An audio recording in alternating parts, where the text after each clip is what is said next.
KMTI, your sports leader in South Central Utah, now presents Snow College Badger Sports on the radio. This sports broadcast is brought to you by sports-minded sponsors throughout South Central Utah. And now let's get started with live sports play-by-play action on KMTI Radio. And we welcome you to Zions Bank Stadium in Herriman, Utah. It's officially week 0 of the college football season, and that means we've got junior college football kicking off up here in Herriman, as it is the number 6 ranked Snow College Badgers on the road getting set to take on the Utah Islanders. Now, for folks wondering out there, Snow is the only junior college program in the state of Utah. How are they playing an in-state game against another team? Well, the Islanders play as a club program. They pull from some other colleges that maybe don't have that, and it's more of a club/development type team. And we're excited to bring you this broadcast here this evening. My name is Tanner Wilkinson. I'll be your lead play-by-play man this evening. Joining me up top here outside the broadcast booth in some muggy weather here in Herriman, Cole Wissinger providing color commentary. We appreciate producer Joe Williams, producer extraordinaire, director of Snow College Sports Broadcasting, Joe Williams, providing all of this for us tonight. Our two camera crew, Snow College students Lily Miller and Nate Kingston. Appreciate sports information director Drayson Ball as well for all the information he will provide and has provided us. Cole, college football is back. You and I are on the air. Who would have thought 8 years ago you and I first met as interns at BYU working for the one and only Greg Wrubell. We were interviewing guys, we were running boards, we were doing all those kinds of things, and now here you and I sit getting to call a real live college football game in the month of August. Exactly, and high-level college football. It's junior college, but it doesn't get much more high-level at this level than the Snow College Badgers. Nationally renowned program at the JUCO level, have that national championship back in 1984. Always a contender each and every year. Things have kind of flipped for the Badgers over the last few seasons, though. Now having to play as an independent, there's a lot more travel involved in Snow College's schedule, and kind of nice for them to play a game here, a true road game. It is a game away from Ephraim here up in Herriman, but also a good warm-up against a Utah Islander club team, so they are not part of the sanctioned NJCAA.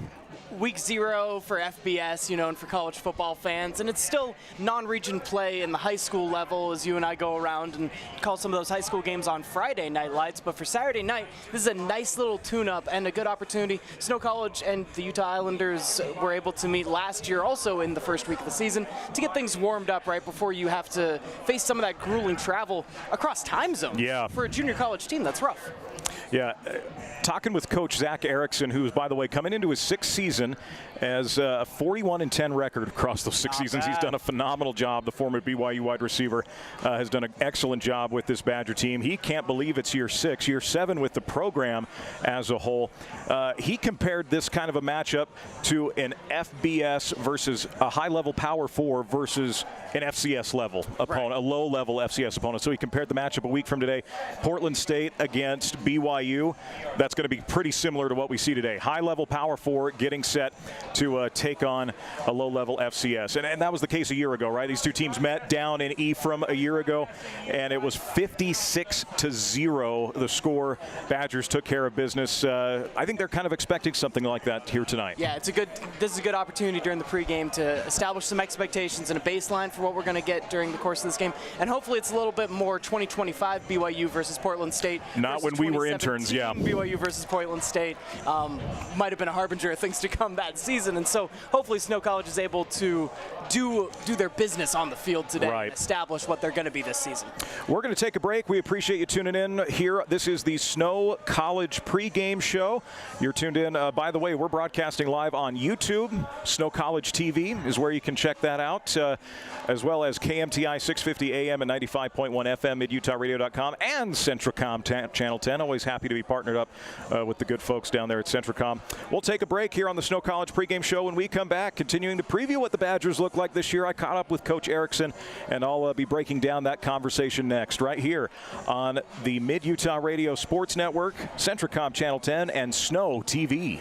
For over 70 years, Cache Valley Bank has been a part of Utah's financial landscape with 23 branches across the state of Utah. Cache Valley Bank isn't just a bank. We're neighbors, partners, and your financial advisors. Committed to building stronger communities one transaction at a time with secure and reliable solutions, whether it's buying a home, expanding your business, or simply managing your day-to-day finances. Visit any of our locations in Ephraim, Mount Pleasant, Fairview, or Nephi. Cache Valley Bank, member FDIC, and equal housing lender. This school year will be different. This year, I'll do my assignments on time. I will listen to my teacher. I solemnly swear. I won't eat any glue. I'll do my homework every night. Every night. Research? No problem. School, I got this. This year will be different. Visit Centricom.com to power your education with the best internet experience. Everyone succeeds with School to the Power of Centricom. CO Building Systems in Ephraim manufactures a complete line of pre-engineered metal buildings of all sizes. Plus, they are your headquarters for custom metal roof and wall panels for your home or business, including all trim and accessories. All of their roof and wall panels are available in several gauges and over 20 different colors. For a free cost estimate or more information, contact CO Building Systems in Ephraim. 800-262-5347. That's 800-262-5347. Online at cobuildings.com. I'm Dr. Brandon Beck, and I'm one of the general surgeons at Central Valley Medical Center. One of the best parts of my job as a general surgeon is to interact with a wide variety of people, and many of those people have experienced chronic conditions or painful things for many years, and there is nothing better than helping them to work through those conditions and to have an improved quality of life. I'm happy to be back in Utah at Central Valley Medical Center serving the people in our community. Visits to the dentist cause great anxiety and fear in some people, further jeopardizing oral and overall health. This is Dr. Douglas. We not only deliver optimal dental care, we make you comfortable while we do it. Douglas Dentistry's patients love listening to music or watching a movie during treatment. Some patients prefer nitrous oxide or laughing gas or conscious sedation. Call Douglas Dentistry today, 283-3800. That's 283-3800. Find us on Facebook or click on douglasdentistryephrem.com. We are all part of a team. Whether you are the quiet hero or the newest recruit, the steady anchor or the moral support, your team needs you. At Intermountain Health, Sanpete Valley Hospital, we want to be part of your team. Partner with us on your health and continue to be a game changer for your teammates.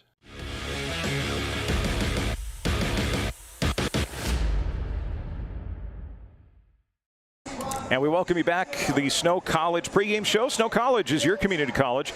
Join Snow on campus to cheer on your favorite teams. Now, I might be the new voice of the Badgers, Cole, but long before I was being employed by Snow College, one Mrs. Wilkinson, the professor, teaches her nutrition class. I always got to give that little plug to get out and take her nutrition class. She's got 8 players, by the way, in one class. She said all 8 were very attentive, all on the front row. Very good. No headphones in, no. They were following Dion's thing, right? You saw that what Dion said this week out of Colorado? Athletes. Yeah.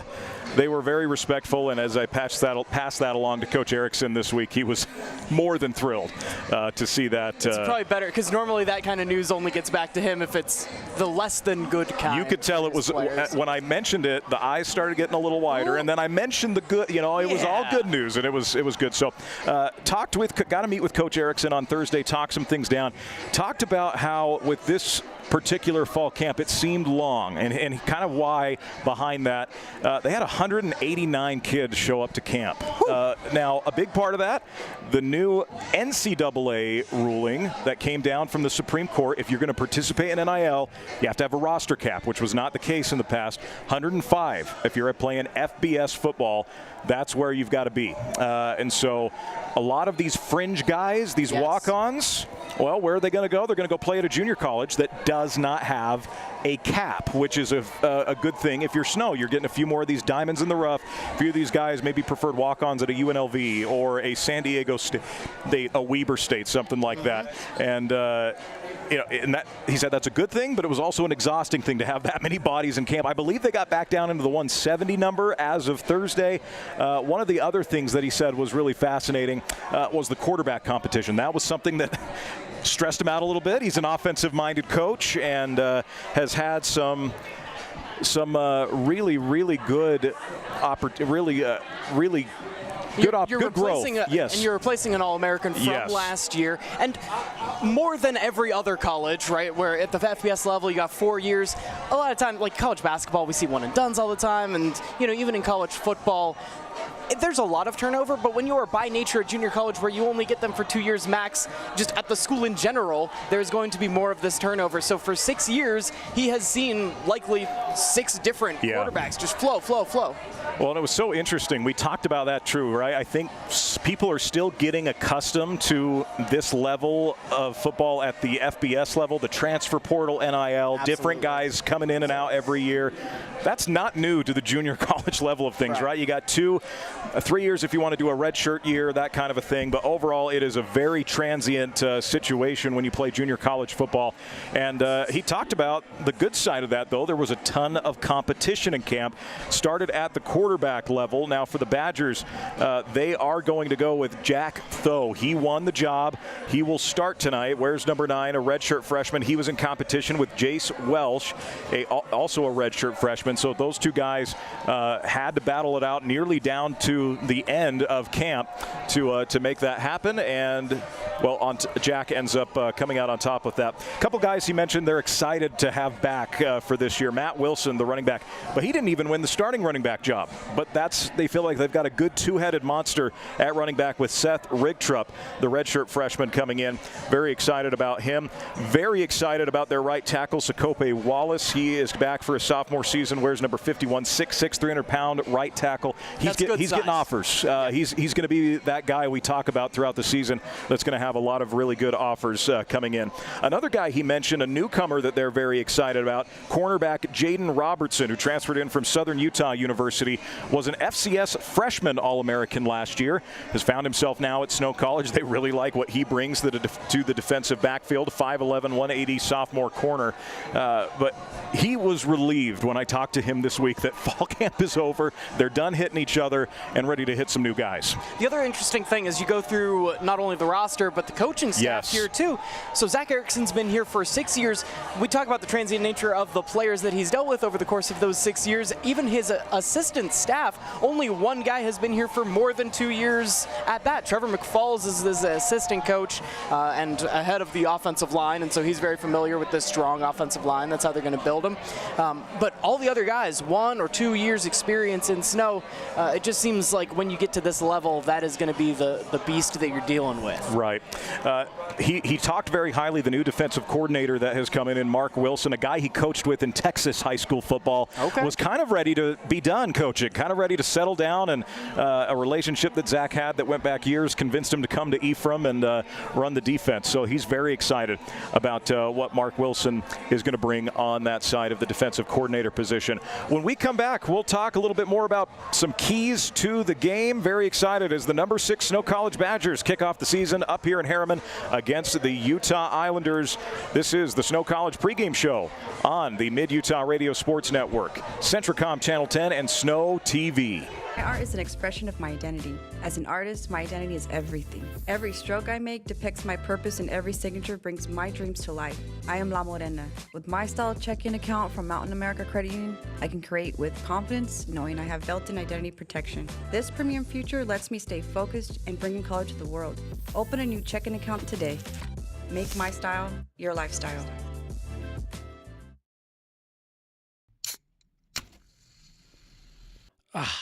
Doesn't that sound relaxing? At Risk Managers, we want to help you always feel that relaxed. So when you hear this, or this,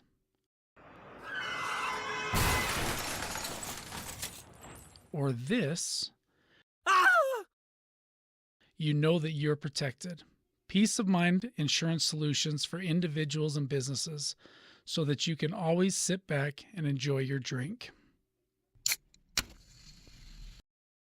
Sanpete Steel in Moroni was founded in 1994 and is one of the major steel construction companies in the Intermountain West. Specializing in structural steel fabrication and assembly, Sanpete Steel's impressive portfolio includes the Hales Theater in Sandy and structures on the campuses of the University of Utah, BYU, and UVU. Sanpete Steel in Moroni, where their motto is done right and on time at 685 East Main Street. Call today at 800-261-1026. That's 800-261-1026. Or go to sanpetesteel.com.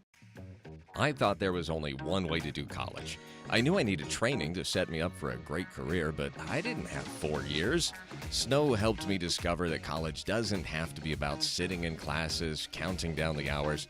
They showed me a way to get the edge I needed, and fast. The best part was with their low-cost programs and tuition assistance, I didn't have to go into debt. I was able to earn my certificate and start working right away. Snow College. This is college. If you've ever ridden an ATV, you know how much fun they are. They're helpful for small jobs, too. Our credit union is your first stop for an ATV loan. Since we're member-owned and not-for-profit, it's a smart stop to make. Utah Heritage Credit Union, your local credit union, federally insured by NCUA. Online at utahheritagecu.org.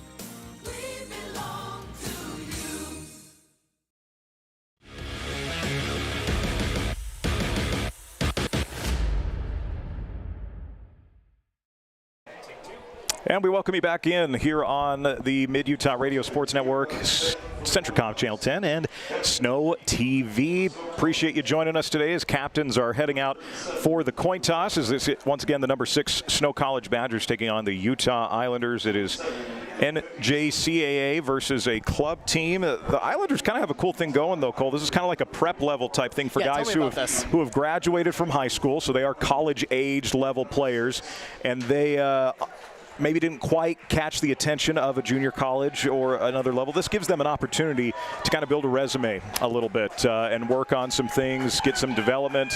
You've got a couple of these programs throughout the state. There's a program like this in Ogden, a program as well down in St. George that Snow's participated in matchups against over the past couple of seasons.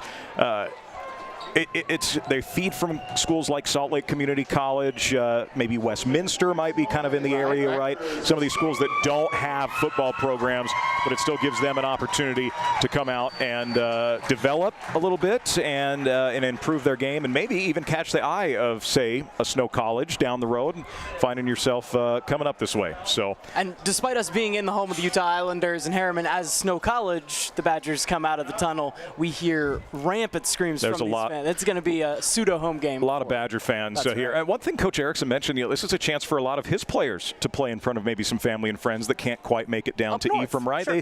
They have a good base of players that come from the northern Utah County, South Salt Lake County area, so that's kind of a fun little homecoming type game for them as well.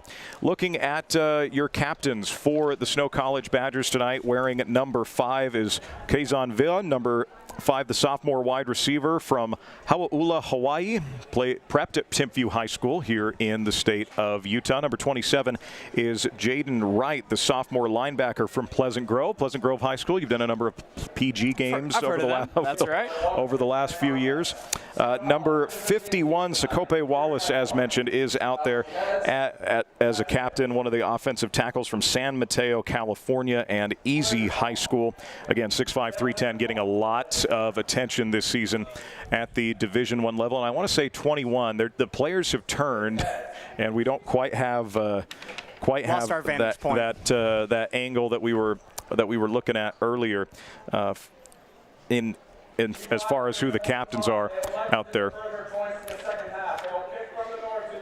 So Utah Islanders win the toss. They will defer, as most teams do, at any level of competitive football. And then on top of that, Snow gets an opportunity to come out and try and score first.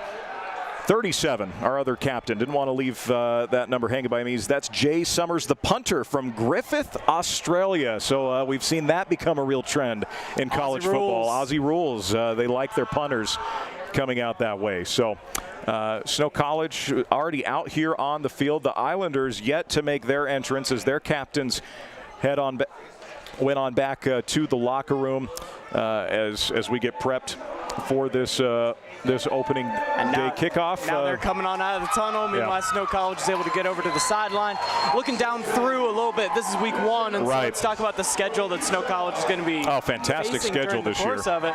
They're 2 on the roads in August. Tonight, a pseudo away game, but then at Highland Community College next Saturday. Then home opener is Tyler Junior College in September. Ranked 9th in the country. And then the big one that you would circle a little bit after that, Lackawanna is one of those teams. Lackawanna also a top 15 team. That's been a good rivalry over the years. This is the last year it's being played. Kind of bummed about that. Right. So. And then in October, you got a couple of those that were in that Final Four.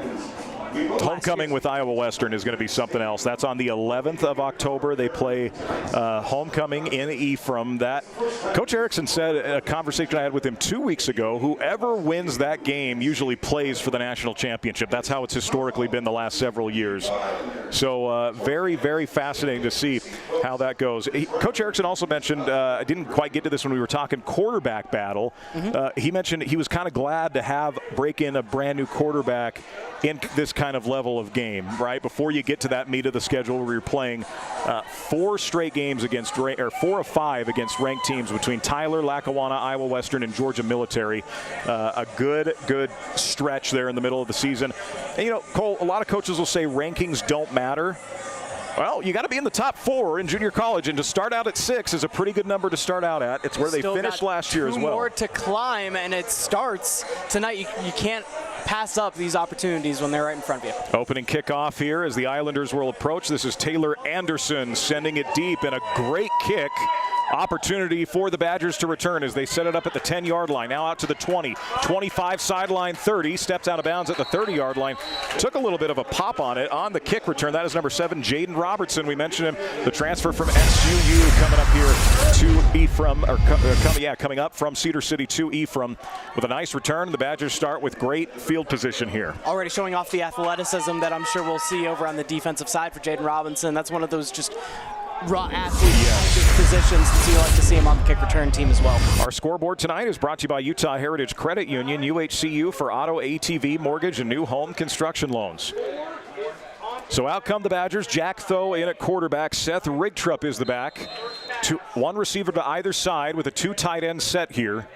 Snow College does love their tight ends, including Miles Peters, as the handoff is up the middle to Rigtrup. Rigtrup on first down, not a ton of operating room. The Islanders do a nice job getting inside. It's a gain of 2 from Seth Rigtrup on the first snap of the season. You can watch. There's very interesting things to be seen in these first couple games. Watching who's calling out protections on this offensive line. Normally that's going to be maybe your center or your quarterback takes that on at different levels. Sekope Wallace from the right tackle is calling out where the protections need to go, and so I've got my eye on him all over this game. Jack Tho under center. Now they go 2 wide to the right, 2 to the left, single back set, bit more of a spread formation here on the second play. Tho back to pass. Gets rid of it in the flat to the tailback, 35 up to the 40. Falls forward, an excellent open field tackle, but a good run from Seth Rigtrup as he got a couple more and will set up 3rd down and about 4 to go. They're trying to get him rolling early on. There were maybe some more opportunities down the field, but let's get our sea legs in front of us on this first game of the season. Badgers break a quick huddle. The receivers were already out wide. Single tight end to the left. Single back here for Tho. Jack draws offside. We got a free play. Tho's going to launch it deep. He sees it, goes for his man and overthrows. The good news for the Badgers, the offside call, going to give him a first down. We just saw a second of hesitation from Steven Sellers Jr. down that sideline as he looked back to see where it was. First down. First down, and that's our first down of the game. Brought to you by Douglas Dentistry. Douglas Dentistry in Ephraim should be your first choice in dentistry and oral health, from general sedation dentistry, teeth whitening, and tooth replacement. Badgers get back out in a hurry, up on 1st down and 10. And that's tough. That's really tough with the offside, Cole. You were playing such a good stretch there for Utah, for the Islanders. Defense against a team that you'd think be able to walk them up and down. Handoff to Rigtrup up the middle. Nice push forward. And again, the Islanders doing a fantastic job corralling to the football, Cole. Still a gain of 3 from Rigtrup. And player lost his helmet. That is number 68, Chris Beveridge, the 6'5", 280-pound offensive lineman from Heber City, Utah, Wasatch High School. So he's going to have to come out for a play. So we're now going to get number 50 in. That's Nate Krebs checking in for the Badgers wearing number 50. He is a freshman out of Herriman, Utah, Mountain Ridge. So the hometown boy gets to come in. Good to see the Utah connections here early on. Empty. Yeah, they are going empty here. Getting a little clock operator coaching on game number 1. That's right. Did you watch Kansas State, Iowa State this morning? College football already. No, I missed it. I caught a good chunk of it, and that was a slippery field out in Dublin. Oh, my goodness. 11 lost fumbles between the two teams. As throws back to pass, gets rid of it quickly. Little hitch route to the outside. That is complete to number 3, Mikal Paiva. Great catch, and sets up the Badgers for a much more manageable third down here. Well, and it reminds you of something that another one of the Utah State fans would know. Jordan Love goes down on a slippery field in game number 1 last year. That's right. National level down outside of the country, yep. Yeah. I think there was the biggest casualty. A Kansas State running back got hurt, if I remember. I don't quite remember the name. Badgers now go with a split backfield. First time tonight, 2 receivers left side with a tight end to the right. Though it's going to be a handoff up the middle, push forward, and getting in there to make the stop for the Utah Islanders. Saw number 40 come up with that. That would have been Teki Mahe, the defensive lineman. That Mahe name, you know, Utah football, that's a big one. So it's going to be 4th and short. Badgers having a tough start going. That was Matt Wilson, the ball carrier, or excuse me, number 20, getting the carry there for the Badgers. That is Lamana Tapusoa, the freshman running back from Laie, Hawaii. Badgers going to go for it here now into Islander territory. And you saw the Islanders crowding the line of scrimmage. They were expecting a run, and the Badgers played right into their hands. There were 6 on the line of scrimmage, and they were able to get enough penetration to slow them down. So 4th down, first attempt on a 4th down conversion this year for Snow College is Tho in the gun. Single back at his hip, trips to the left. Blitz comes in a hurry. Tho escapes, looks to turn the corner, but a flag does come in as Tho's able to get the first down and then takes a hit out of bounds. And there's a little bit of chatter going on the sideline here. Officials trying to break this up. Still not done. Yeah, this is interesting. Now, a second flag did not end up coming out on the sideline, but there was a blatant hold in the backfield as Tho was trying to escape. That's going to be Beveridge, 6'5", 280 we mentioned, coming into the game for the first time. He was the one on top of one of the Islanders.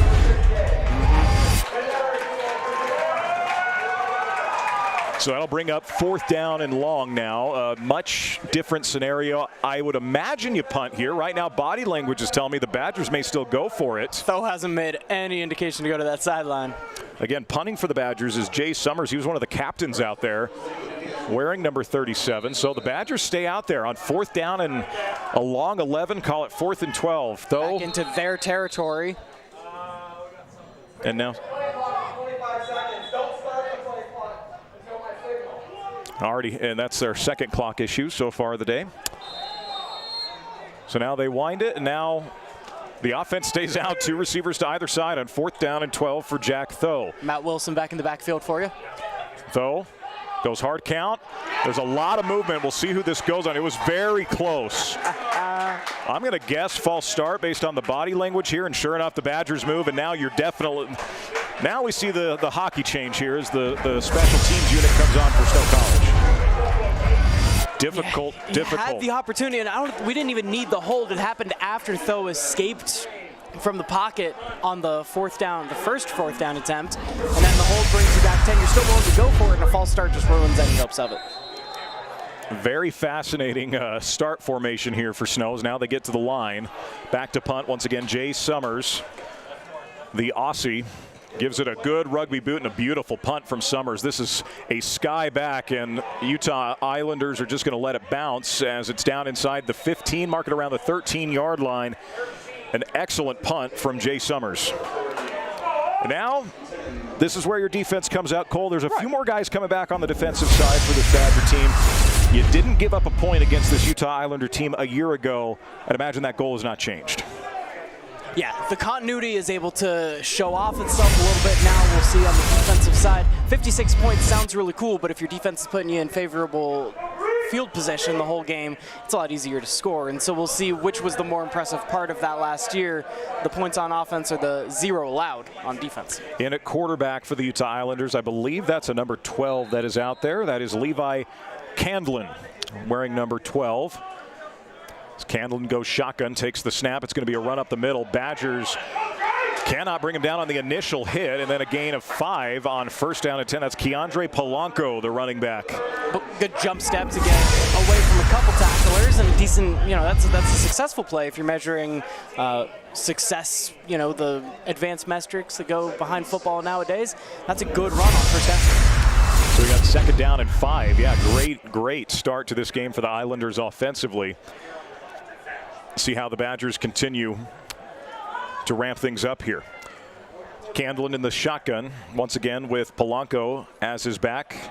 The handoff to Polanco, spins out of it again, and he's got some room. Polanco with some speed. Goodness. Out past the 40, 45, 50, 40, 35, 30. One man to beat, 20, 10, and he's brought down at the 5-yard line. What an excellent run from Keandre Polanco.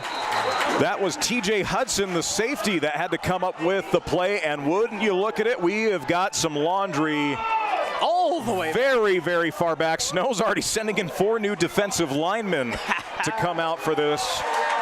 So after the massive run from Keandre Polanco, is coming back. Looking on our replay here, I'm not seeing anything okay, might have been right as he got to that edge. There was a block in the back, and boy, what you talk about, you're feeling good, you got to stop, you got to punt. You bust off a long run, you're thinking we're down inside the 5. We didn't score on this team a year ago. We're a much different group, and then you get a flag. We're not supposed to be in, and we're going half the distance to the goal variety, back all the way to the 8-yard line. Wow. So it was a little bit further downfield, plus you got the half the distance to the goal situation.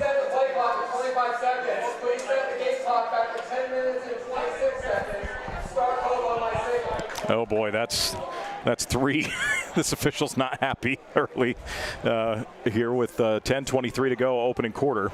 We'll see if they keep it on the ground. There's shocking amounts of success here, penalty aside. He was bursting something for something. Candle now in the gun once again. Badgers show blitz. They'll bring it. Handoff to a different back this time, and the Badgers convene. No gain on the play. I want to say that was 27.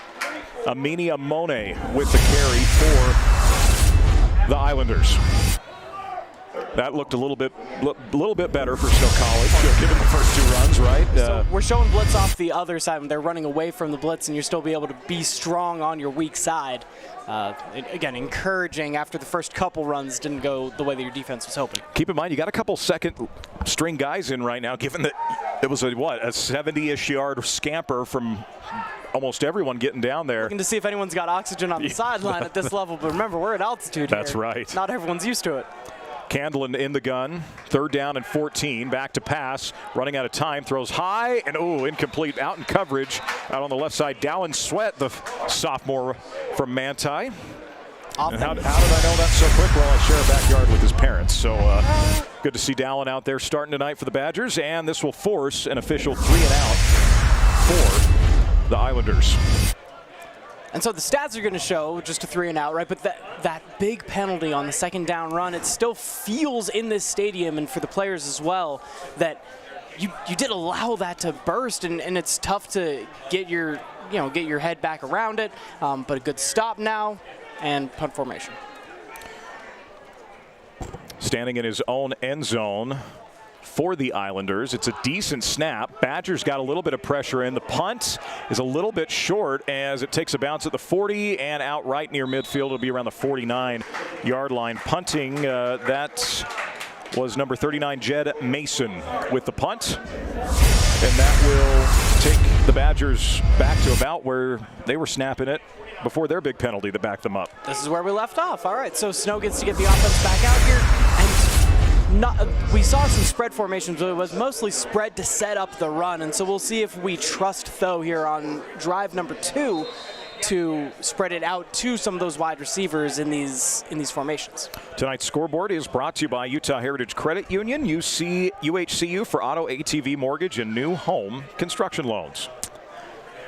We got 2 receivers right side, single receiver up to the left with a tight end and a single back for Tho. Scoreless ball game if you're just joining us. Tight end comes in motion, and now we got to delay a game. Well, that's definitely not how you want to start a drive, having that much time. And you wonder if Snow was anticipating some of the clock malfunctioning from earlier. Maybe they're just going to keep it at 25 and forget to run it. But delay of game already. And so this is another big procedural penalty before they can even get going. So, yeah, first down and 15 following the penalty for the Badgers. As they go with 2 receivers right side with a tight end, far side single receiver. Tho takes the snap. It's going to be a run up the middle to Wilson. Wilson's got a little bit of space. Nearly gets back to the original line. And, hey, we'll give him a yard past that original line to gain. And so that'll bring up second down and 9. Good run from Matt Wilson. Just a little bit of a muddled mesh point, but the run is able to get through. The Badgers have been favoring 11 personnel with tight ends, moving around a little bit. And now we're back to the line, ready to go. Tho in the gun, single back once again. Same formation as the last play. It's going to be another give. Wilson. Wilson runs into a defender, spins it off left side, makes a man miss and gets the first down. An excellent run from Matt Wilson as he was right at the line to gain. And that gives the Badgers a Douglas Dentistry first down. Are they going to mark it short here? Wow. Oh, no, there we go. There's the movement of the chains. I thought they were going to change that dial down to a 3. No, it is a first down. They signaled the chain game. Yeah, we don't need the high technology of the NFL here to see that that was first down by a football. What is that, replay assist they call now? Yeah. Which I like, by the way. Big fan of that. Tho in the gun here. Fresh set of downs for the Badgers. Sends his tight end off in motion. Tho takes the snap, play fake. It's a design roll to the right. Tho going to throw over far side. An excellent snag on the sideline. That is number 3, Mikal Paiva with the snag. And he gets out of bounds. And we've got a flag in the middle of the field here again. So some laundry is expected usually in a week 1 game. Tho's first read on that one, you can see, was the tight end shallow, and then he worked from low to high in his progression, was able to find the receiver breaking towards the sideline.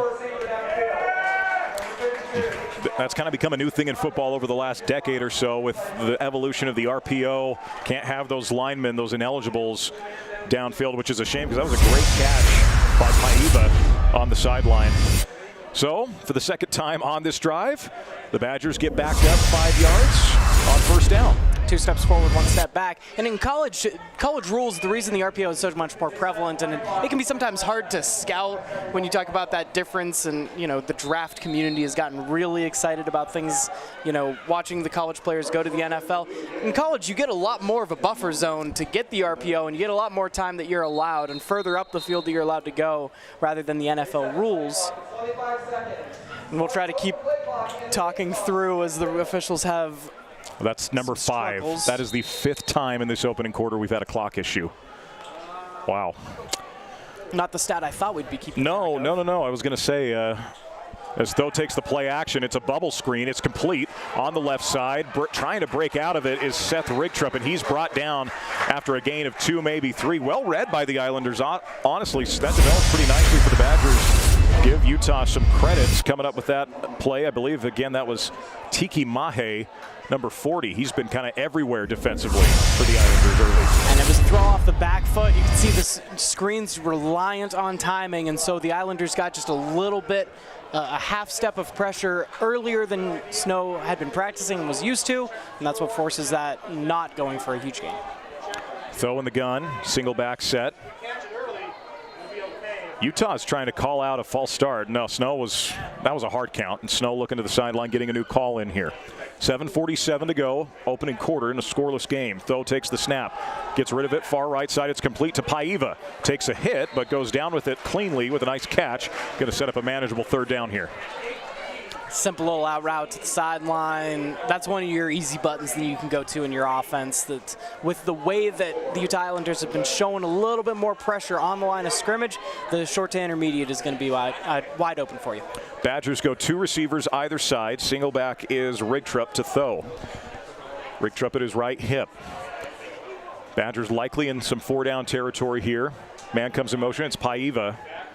Tho takes the snap, back to pass, is going to load up, sidearms it to the sideline, and it's just over the outstretched hands of number 81, C.J. Rabb III, as he was unable to haul it in. A little bit high of a pass. And now we're going to get a couple of subs coming in here for Snow College. But again, Cole, I think Coach Erickson's an aggressive guy. Offense stays out on the field. Passes to the sideline are always hard, but this is on your near side hash that we were throwing from. So there was a lot of action going on the field side. Again, large hashes, wide hashes at the college level. So we're going from the right hash, throwing to the right sideline. You want a more accurate throw on that. Trips left for Tho, single receiver right side with a back. Tho back to pass on 4th down and 5. Pocket holds cleanly, throw, dart over the middle, and a nasty hit, but Paiva holds onto it and is going to move the sticks for the Badgers. Excellent throw from Jack Tho, and the catch. Great hands from Mikhail Paiva. And the durability to hold on through that was the a hit. Contact. Badgers look to go no huddle here as a couple late subs coming on for the Islanders. Tho knows who his go-to guy has been already early in this season. Tho takes the snap. Option read, hands to the back. Right side with it is Wilson. Wilson with a nice spin move, and he's forced out of bounds. A good solid gain, 4.5, 5 yards for Matt Wilson on 1st down. This has been a long time-consuming drive for Snow College. They're going no huddle now, but we're still going deep into the play clock, and we're 6:21 to go in the first quarter. Time's a-ticking. Trips left, single receiver right side with Matt Wilson, the single back. It's an option read again, quarterback keep, RPO, throws to Paiva, left side, makes a man miss, dives forward and gets the 1st down at the 11-yard line. Excellent catch from Mikhail Paiva. That connection early with Jack Tho, a benefit to the Badger offense. Absolutely, and this, so you show the give to the running back on the first one. Quarterback has the ability to get out and run himself, and then they get the last throw out. 2 receivers now to the right side, split back set with a single tight end. Snap Tho, give left side to Wilson. Wilson tries to get to the edge and falls forward for a gain enough for a 1st down. Snow loves running behind these big tight ends. You mentioned it on their very first drive, right? Even when they bring in 2 tight ends, these are people moving guys that they've got on the end of the line, and they're comfortable blocking in line as tight ends. A lot of these successful runs, whether you're putting your tight end in motion or not, have been running to the tight end strong side. 1st and goal from the 10-yard line now. Tho, it's going to be a run left side to Rigtrup. Rigtrup inside the 5 and is tripped up right at about the, let's see, they're going to mark him right at the 1. Knocking on the door. Great run from Seth Rigtrup. As we get some substitutions here for Utah, and Snow saying, let's go. They did not make a substitution. So the Islanders have got to get off the field here and just do. My goodness, that was close. Though, split back set, takes the snap, give Rigtrup, right side with it, tripped up, dives, and I believe he's going to be just shy, and he is right in as close as you can get to without scoring. Seth Rigtrup might have tripped over one of his own guys. Let's see here on the replay. Oh, there was a lot of action going on right around his ankles, but he stretched as far as he ran into the fullback, yeah. So 3rd and goal from the 1, and inside the 1, frankly, saying from the 1's generous here. Just shove your brother right up in the middle. I'm glad that's still around, by the way, in the NFL. We can't. Why are we talking about banning that? Tho takes the snap. It's a give Wilson. Wilson pushes through into the end zone. Badgers open up on top. Matt Wilson down the lane. That's the score. It took him a long time to get there, and a herky-jerky first drive as well.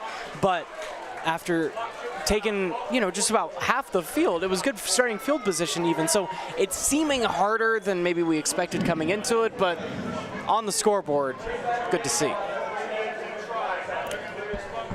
So this is a fascinating lineup for this try here. Snow's got most of their blockers over on the left side with a holder.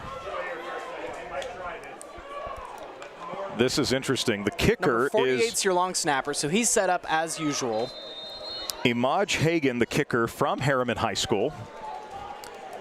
Holding is the backup quarterback, Jace Welch. So now they bring everyone on into a motion. No swinging door this time. No. Snap. Good, hold good, kick on its way, and it is through for 1. So with 3:55 remaining in the opening quarter, it's the 6th-ranked Snow College Badgers 7, the Utah Islanders 0. We'll be back on the Mid-Utah Radio Sports Network, Centricom Channel 10, and SnowTV.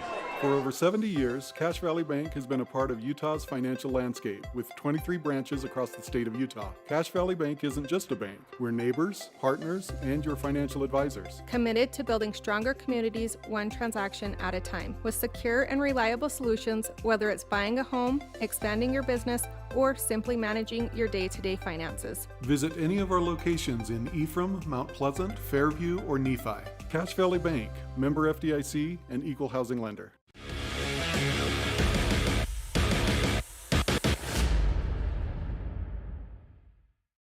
And we welcome you back here to Zions Bank Stadium. Badgers on the board. They find the end zone for the first time this evening, as it is made possible by our friends over at Cache Valley Bank.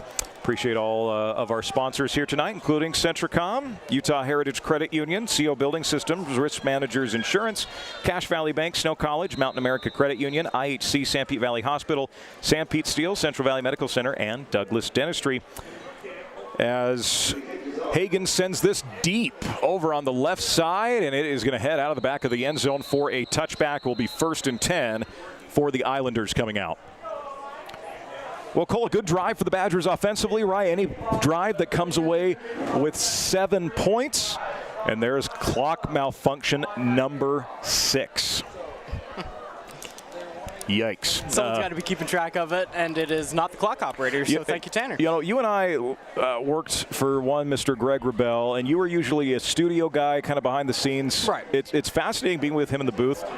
His stat man, who's been doing it for years and years, Ralph Sokolowski, a good friend of my grandpa's, would hold up what number of penalty, just on his hands, what penalty number that was for the respective team. Yeah. We may have to start doing that for clock malfunctions here, and we're not even out of the first quarter yet. It's a little bit more of a useful count whenever you're in basketball and you're trying to keep track of fouls. Sure. But it's nice to know in football as well.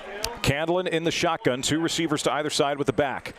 It's a wobbly snap. It's a run to the right side. Coming up with it, an excellent run from Polanco. This kid has got some burst out of the backfield. He gains 9 on 1st down and 10. The run blocking can only do so much, and he's got the speed to just hit the hole hard and to not be touched, again, until he is 7-8 yards deep. And that's because he's able to have that burst past the hole. You know, I wish for the Islanders they got us locations of where these guys are from and where they played. We unfortunately don't have that, but Polanco's got some speed. It's a gain of 9, 2nd down and 1.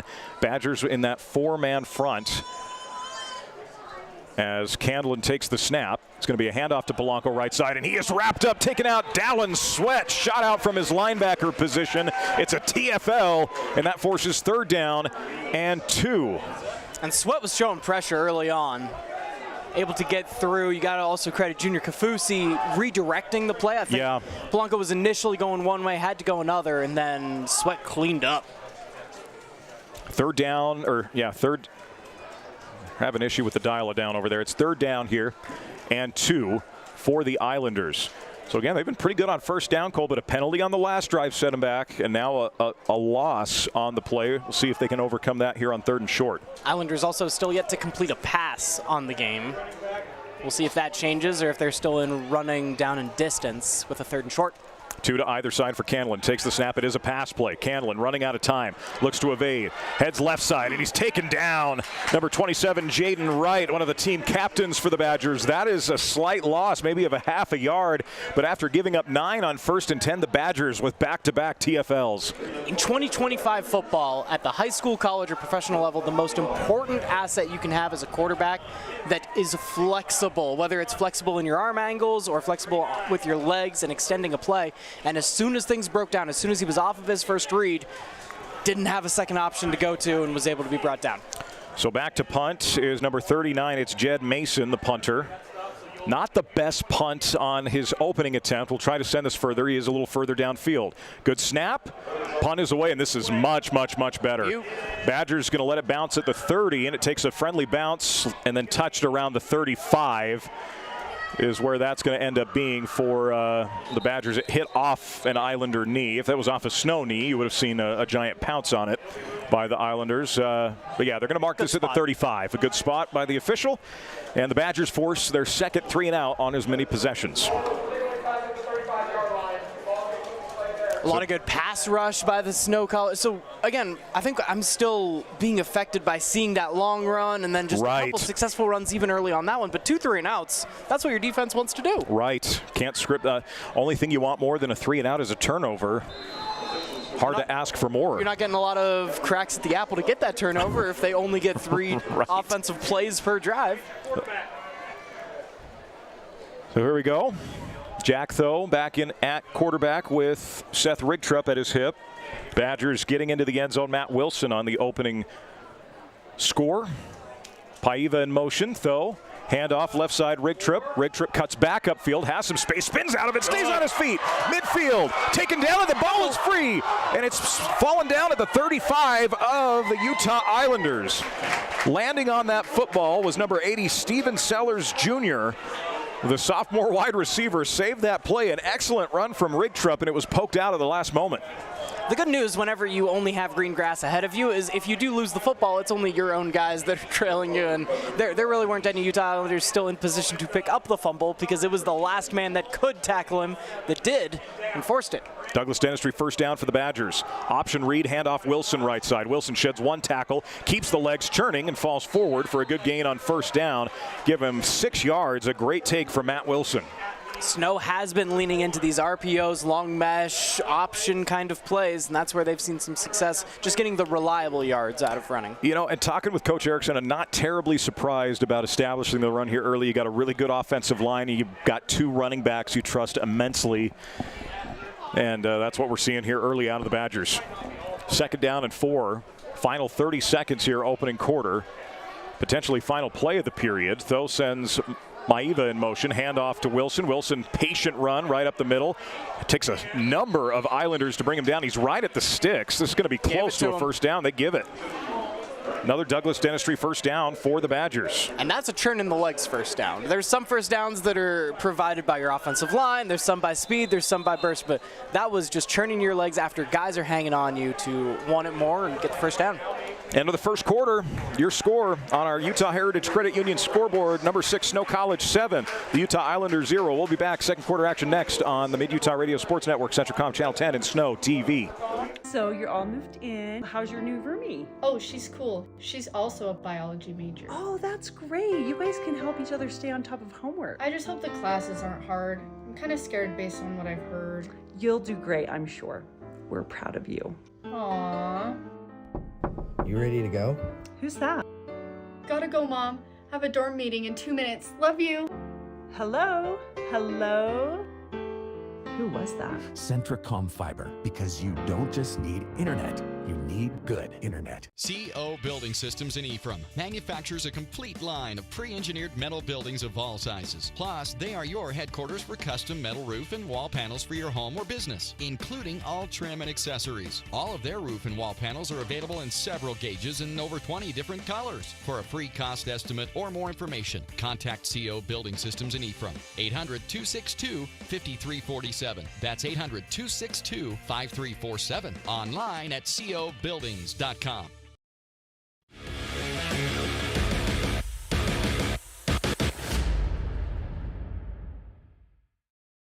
Second quarter action underway. Badgers inside the 30 to start this drive. If you're just joining us, first quarter recap. Badgers forced to punt after a tough penalty, and then following wow, the Islanders are taking a timeout right out of the gate of the second quarter. Break. Now it's a Central Valley Medical Center timeout. We'll take it right here on the Mid-Utah Radio Sports Network, CentralComm Channel 10 and SnowTV. As a urologist, my job includes treating kidney stones, diagnosing, treating prostate cancer, and other disorders of the urinary system. Here at CVMC, specialists and primary care physicians all work very closely together. As a family physician, being able to have continuity of care and direct relationships with our specialists is something we're very fortunate to have here. I'm Dr. David Sewell, board-certified urologist. I'm proud to provide state-of-the-art care here at Central Valley Medical Center.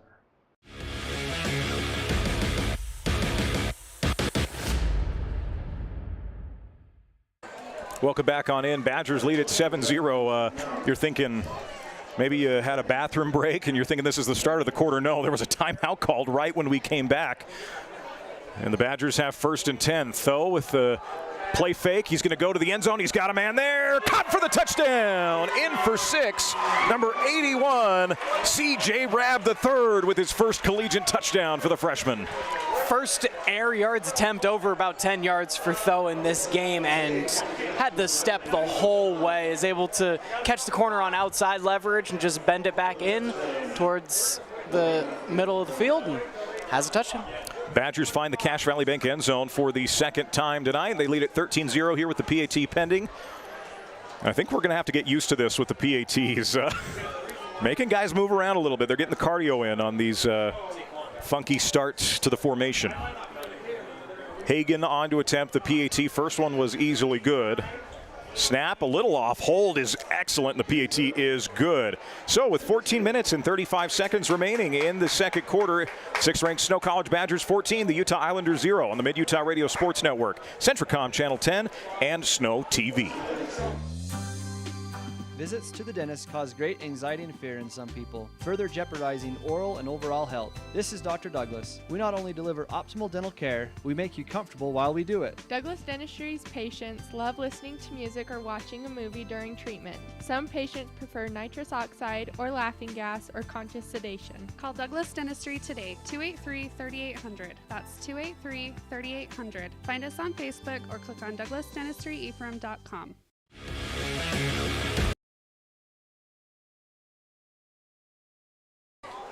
Welcome back on in. Badgers about to send the kickoff here as the Snow College Badgers. Jack Tho to C.J. Rabb, 27 yards out, a 4-play, 65-yard drive. Badgers scored in under 2 minutes, Cole. It was a minute 58 drive. Right now, the first downs, the Badgers have had 8 first downs on the game, and the Utah Islanders 0. We've seen 2 3-and-outs, and already into the second quarter, the Islanders have only had 2 possessions, about to have their third. Once again, our scoreboard tonight brought to you by Utah Heritage Credit Union, UHCU for auto, ATV mortgage, and new home construction loans. Go see our good friend Greg Sterner at Utah Heritage Credit Union. Greg will be on the call with me for a plethora of games this year as Hagan sends this deep but returnable. Caught at about the 10-yard line. Return opportunity here, and the Badgers swarm to it and get the stop at the 25. Dangerous man to be returning that is Keandre Polanco. He's been the most explosive guy probably from either side in this game in terms of pure speed. Badgers do a good job there on special teams. And so now we slow things down and we simplify our playbook for the Utah Islanders. You got to make sure you get 1 first down in you on this drive specifically, or we could be hurtling towards another one of those 56-0 kinds of games. And Tanner? Number 7 on the clock issue. Malfunction. First down and 10 for the Islanders as they're out at the 25-yard line. Levi Candlin once again in at quarterback. Keandre Polanco at his hip. 2 receivers to either side for Candlin. Awaits the snap. Badgers show blitz. They bring it. It's a run up the middle. Polanco has got some space, gets to the outside. Dallin Sweat ultimately the one to bring him down after a gain of 8 yards for Polanco. He's got good bursts, Cole, especially these first down runs have been really impressive, and now he's going to get a breather. And Polanco has been the offense. You talk about, this is an offense that has yet to complete a pass so far, so all of their yards coming on the ground and all the ground yards coming from Polanco specifically. Second down and a yard after a gain of 9 from Polanco. Badgers have 2 to either, Islanders have 2 to either side. Badgers show 4 at the line of scrimmage. It's going to be a run to the right side. Badgers look to pursue, and Kafusi with the initial hit and a plethora of Badgers. 2 others knocked him out of bounds. Over on the side, Jaden Wright was one of the other guys to knock out Amini Amone as he gains nothing. They're officially going to say no gain, so third down and a yard. Excellent job off the edge from Junior Kafusi. You plug your holes and then you string it out going east and west. That's perfect run defense, and it goes for no gain. So third down and short here for the Islanders. And they would love a first down after 2 3-and-outs and now down 2 scores. Canlin goes 2 to either side, again single back's hip. That back is Amone. Badgers show blitz. They're going to bring it again. Amone gets it off the left side, right side, and gets the first down. perfectly executed on the side with the blitz. As we got a flag that comes in here late, a Snow College player lost his helmet. We're going to get some unnecessary roughness on the offensive ball carrier. He was hoping, I don't know if he didn't hear a whistle or if he didn't want to hear a whistle, but he kept running hard and just made a beeline right from one of the Snow College defensive backs. That was Pahia Prom, the free safety, the freshman. We're going to see what the call is here. There's a lengthy discussion about this. There's one thing when you're looking for contact as a back, and there's another thing when the whistle blew about 5 seconds ago and you got up and targeted a guy. And it makes sense, right? So he rolls over a Snow College defenseman. He was down for sure. And so he goes in with a stiff arm. You know, it's slightly defensible that he could have thought that he wasn't down. He wants to keep running, but why are you going right for one of the defensive guys? And I don't know if the helmet comes off.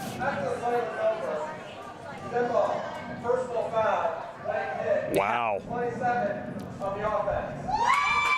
How many times do you see a late hit from the guy carrying the ball, right? Maybe you get a late hit from an offensive lineman after a play's been dead.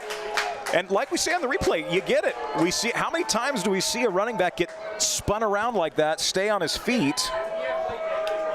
But that was not the case as they rolled him down. From Remember the Titans, you know, looking for a personal foul on the quarterback? We're not going to call that. So, but that is on the running back, on the ball carrier. He was just going after a hard stiff arm after he was firmly down. And I don't know that they call that if the helmet doesn't come off. Right. Right? But that's the stiff arm. You take your hand to the face mask. If you don't think you're down, then go for space. Try to keep running. So it's still a first down because it was after the play. It's a dead ball. So Badgers bring blitz again. It's a pass to the outside to Polanco. Polanco looks to make one guy miss in a single-handed tackle. Number 34, Mario Williams Jr., the sophomore, with a massive TFL with one hand. Tackling in space was fantastic form tackling. Polanco was a little bit off balance when he caught that. Not the best dump off there, but great tackling to seal a guy that we know has burst. That's a good name, by the way, Mario Williams. I'm going back to my first Madden. So fun to play with the Houston Texans because their offense was so bad, but to blitz with Mario Williams on Madden 08 on the Wii. That's right. It's a good namesake there. First overall pick. True. Take Mario instead of Reggie Bush, Vince Young, Matt Leinart. Now we're getting into the deep tracks as the snap is low for Candlin. Loses time and he's going to go down. Sacked. Number 56 for the Snow College Badgers. That is Keegan Hall, the sophomore from Mount Juab. Called a number of Keegan's games as a Juab Wasp, and now he had a number of sacks as a Wasp. Now gets one as a Badger. The pressure that Snow has been able to put on the quarterback for the Utah Islanders, and he's not ready for it. What was second and long now becomes third and longer. Is Keegan Hall with the sack for the Badgers. Excellent play as they show blitz again here, Cole. Right at the line. The only completion for this quarterback has gone behind the line of scrimmage and just a run here. Left side to Polanco. Nowhere to go. A tackle from behind, taking down Jaden Wright. It's a gain of a yard on the play for Polanco. And now the punt team has to come back out for the Islanders. The Badger defense getting stiff at the right time. That's a waving the white flag moment here. Whenever you're not too back into your own territory, your punter has been able, he's got enough room here. Granted, on the very first drive, he didn't get his full run up. But whether you gain two there or not, I'd like to see a little bit more out of the quarterback trying to stretch downfield. Punt opportunity and a return here potentially for the Badgers. As Jed Mason will punt. Second time he's punted out of his own end zone. A little bit of a rugby style. The lefty kick. Return opportunity here from Jaden Robertson. Catches it at the 35, 45, 40. Scampers past midfield at the 50. Heads to the left side. Let's go. Going to cut back upfield, 45, 40. Has the blocker in front, 30, 25, 20. No flags. Robertson's gone and in for 6. What a return from the SUU transfer. Are you looking for a highlight package to move up and move on after this season? Robertson put it on right there, doing it all by himself, able to burst tackles and use his jump cut to get from one side to the other into the end zone. On the initial, look how much room he had on the initial catch, how quickly the punt got there. Punt return for a touchdown for the Badgers. Last time that happened was against Pacific Northwest Christian College. It was by Jared Wilson, 79-yarder, 2023. So no punt returns last year for a touchdown. And the Badgers do it on opening day night here in Herriman. They've shown swing and gait on all 3 of these point afters, and again, on the roster that we were given, we assumed that the holder would be the punter, Jay Summers, but the holder has in fact been your backup quarterback, Jace Welch, which gives you an opportunity to try a fake on one of these, just to alert to it. By the way, backup time. quarterback holding, that's very Madden. Madden 06. We'll keep it going on. Or 08. Extra point opportunity for Hagan. He's 2 for 2, make it 3-4-3 for Imaj Hagan. As that we'll take a break. Badgers off the punt return. Lead it 21-0 over the Utah Islanders on the Mid-Utah Radio Sports Network, Central Com Channel 10, and SnowTV. We are all part of a team. Whether you are the quiet hero or the newest recruit, the steady anchor or the moral support, your team needs you. At Intermountain Health, San Pete Valley Hospital, we want to be part of your team. Partner with us on your health and continue to be a game changer for your teammates.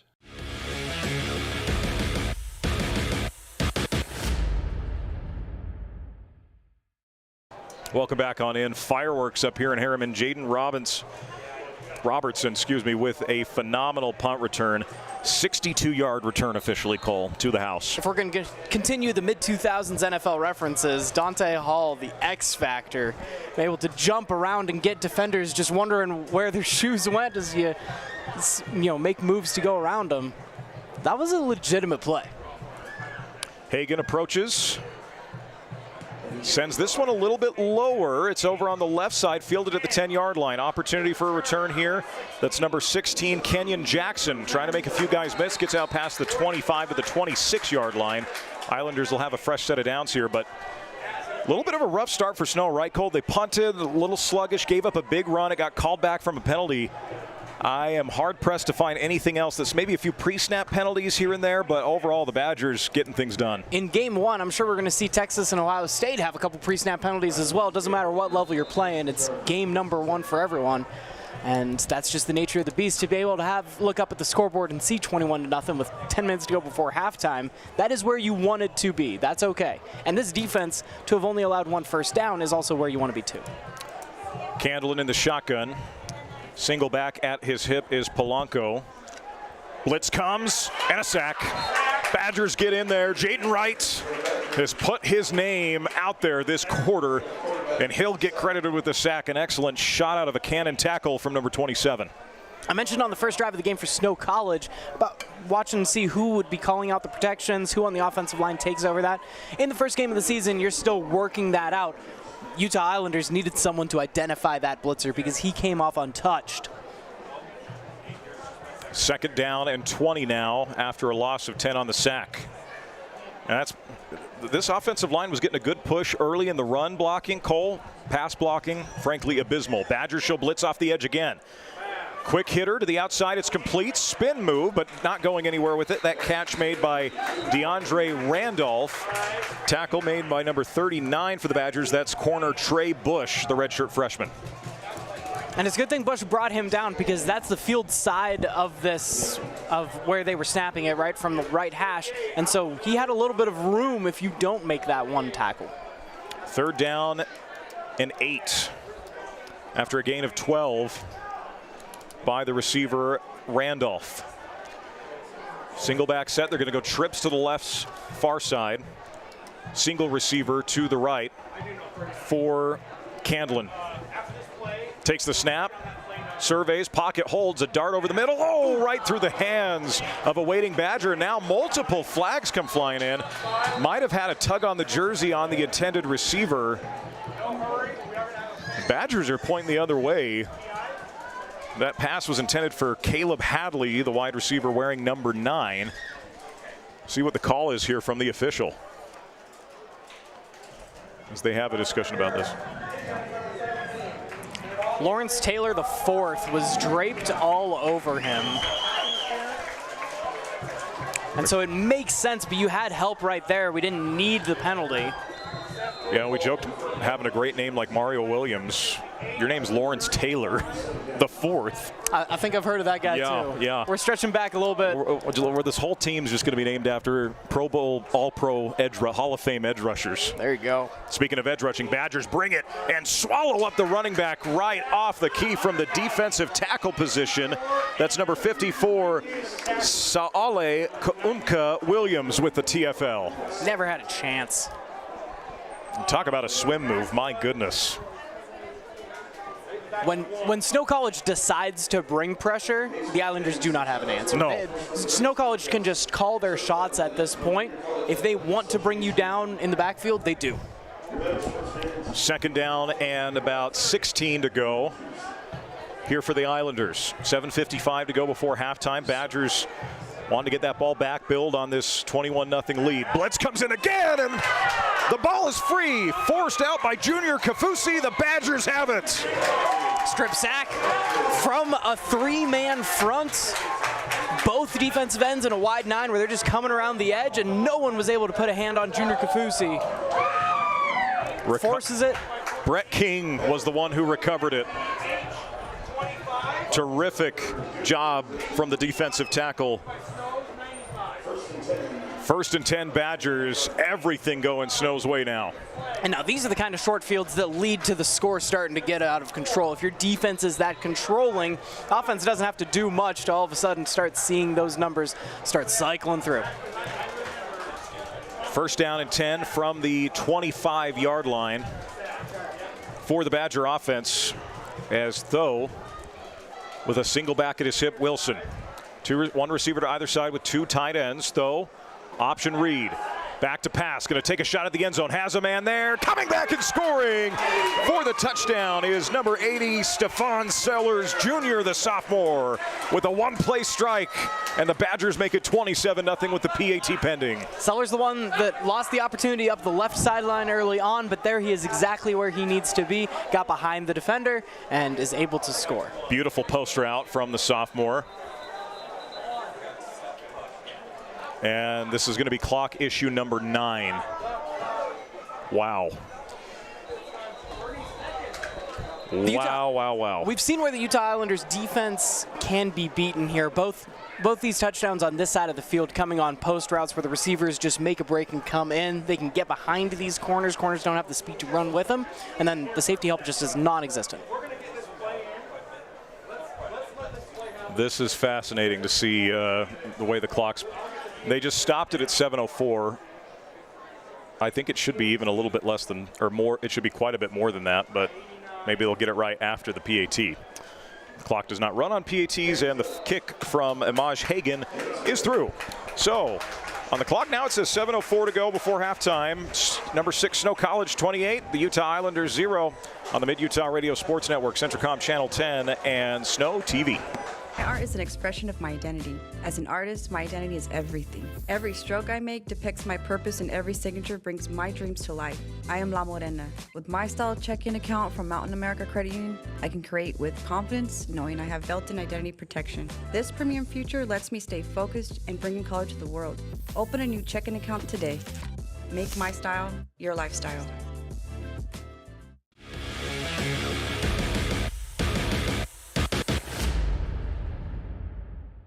Welcome back on in. It's Zions Bank Stadium here in Herriman, Utah. A one-play drive from the Badgers off the turnover. Those are the kind of drives you absolutely love to see, Cole. You force the turnover, strike in one play. Kafusi set it up with the strip sack, and yeah, not a lot more to say about the way this offense is able to start moving now. And this is a little bit of a low squib type kick for the Badgers. It's just jumped on at the 31-yard line, where it'll be 1st down and 10 for the Islanders. Kind of interesting. I don't know if that's just kind of a practice type thing. You're up big. Let's see what our squib game looks like. Or when you look at the one thing that has been successful for the Utah Islanders so far, it's number 1, finding space. And true, are you kicking so away from a guy? Kick to that guy. Stick around, we got our Snow College halftime show coming up. Experience the magic of live theater. take in an art show and connect with friends and family in a vibrant atmosphere. That's number 10. That is clock issue number 10 in the first half. And we are not, Cole, we're officially not even halfway through the period. No. We're 8 seconds away from being halfway through the period. And, yeah, that's fascinating. First down and 10 for the Islanders as number 10 is in at quarterback now, Darius Strickland. So they make a quarterback change here in the first half. Strickland takes the snap, pressure instantly. Strickland's going to run it. Up the middle, has got some legs, takes a hit right up the middle, rocked by number 45, Taylor Malo, the freshman, with a massive hit. But he's got an answer. So we see 22 coming off the edge, unblocked. Gives one look to that, plants his foot and just works it upfield and works it through the contact. It's an okay play from your quarterback. Maybe hoping to give them a spark here. A good gain on first down for Darius Strickland. The pressure was, again, immediate. If your line's not blocking well in the pass pro, it's good to have a mobile quarterback. Second down and 2. Base defense for Snow College. Showing potential blitz, and they'll bring it quickly. Strickland gets rid of it in a hurry, and it's incomplete, and a flag does come in. Yeah. Just a little bit early on the contact out there. That's Martin Alessandro out in coverage for the Badgers. Pass was intended for Giovanni Polanco. You can imagine there's some relation there to Keandre. So an automatic first down for the Islanders. Definitely got there early, nothing to complain about with that foul. And so, again, when you're looking to tune things up after week 1, when you win when you're winning already in a convincing manner, and we assume that this is going to continue, it's the penalties after week 1. And whether it's to be expected or not, it's going to be something that the coaches are able to coach up in the coming week. So is that the first down of the game, by the way? They've gotten one earlier, but this is is number 2? This will be number 3. Yeah, I believe it is number 3. Yeah.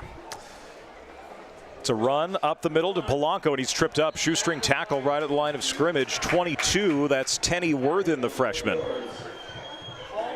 with the tackle. Gain of 2 on the play on first down. Going back to the run game.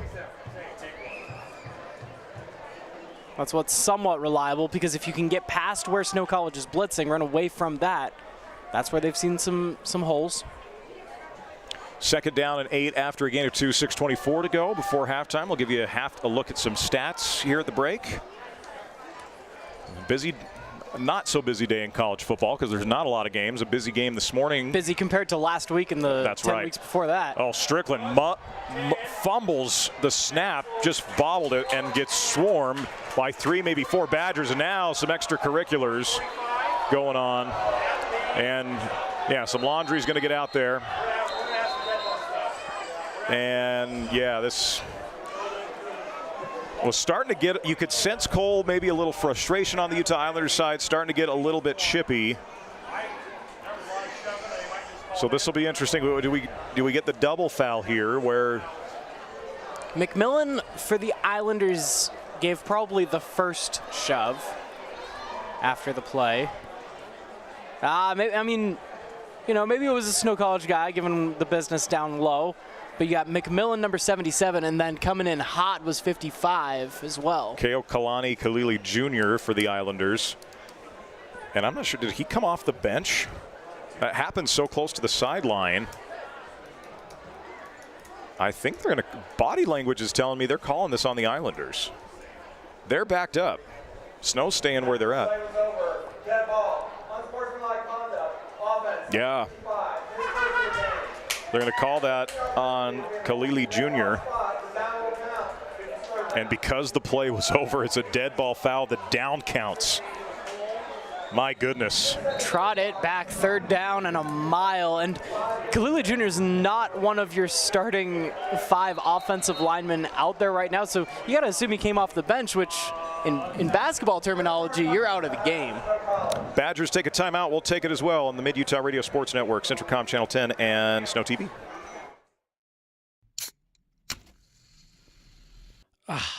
Doesn't that sound relaxing? At Risk Managers, we want to help you always feel that relaxed. So when you hear this, or this,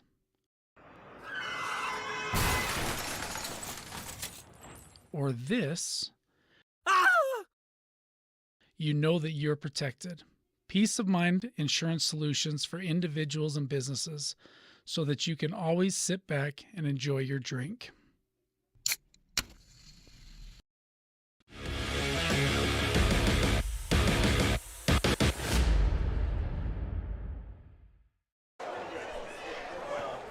Welcome back on in. Badgers lead at 28-0. A little bit of a kerfuffle on the sideline that heavily penalized. I like that timeout from Coach Erickson saying, let's make sure we don't retaliate, right? As the snap goes to Strickland here on 3rd down and a mile. Strickland runs, launches it downfield. He's got a receiver, and he makes the catch at the 20-yard line to the 10 and in for 6.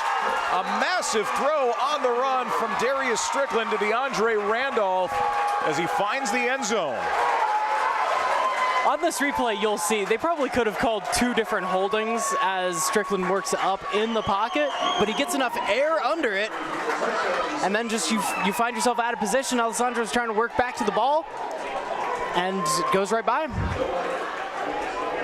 A massive throw and a shot in the arm. Darius Strickland, who did not start the game at quarterback, comes in and throws a bomb down the right sideline to DeAndre Randolph.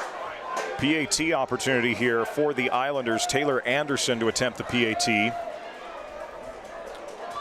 Snap, good, hold good, kick is up, and it is good. So with 5:39 to go in the second period, the 6th-ranked Snow College Badgers 28, the Utah Islanders 7 on the Mid-Utah Radio Sports Network, CentralCom Channel 10, and SnowTV. Sanpete Steel in Moroni was founded in 1994 and is one of the major steel construction companies in the Intermountain West. Specializing in structural steel fabrication and assembly, Sanpete Steel's impressive portfolio includes the Hales Theater in Sandy and structures on the campuses of the University of Utah, BYU, and UVU. Sanpete Steel in Moroni, where their motto is done right and on time at 685 East Main Street. Call today at 800-261-1026. That's 800-261-1026, or go to sanpetesteel.com.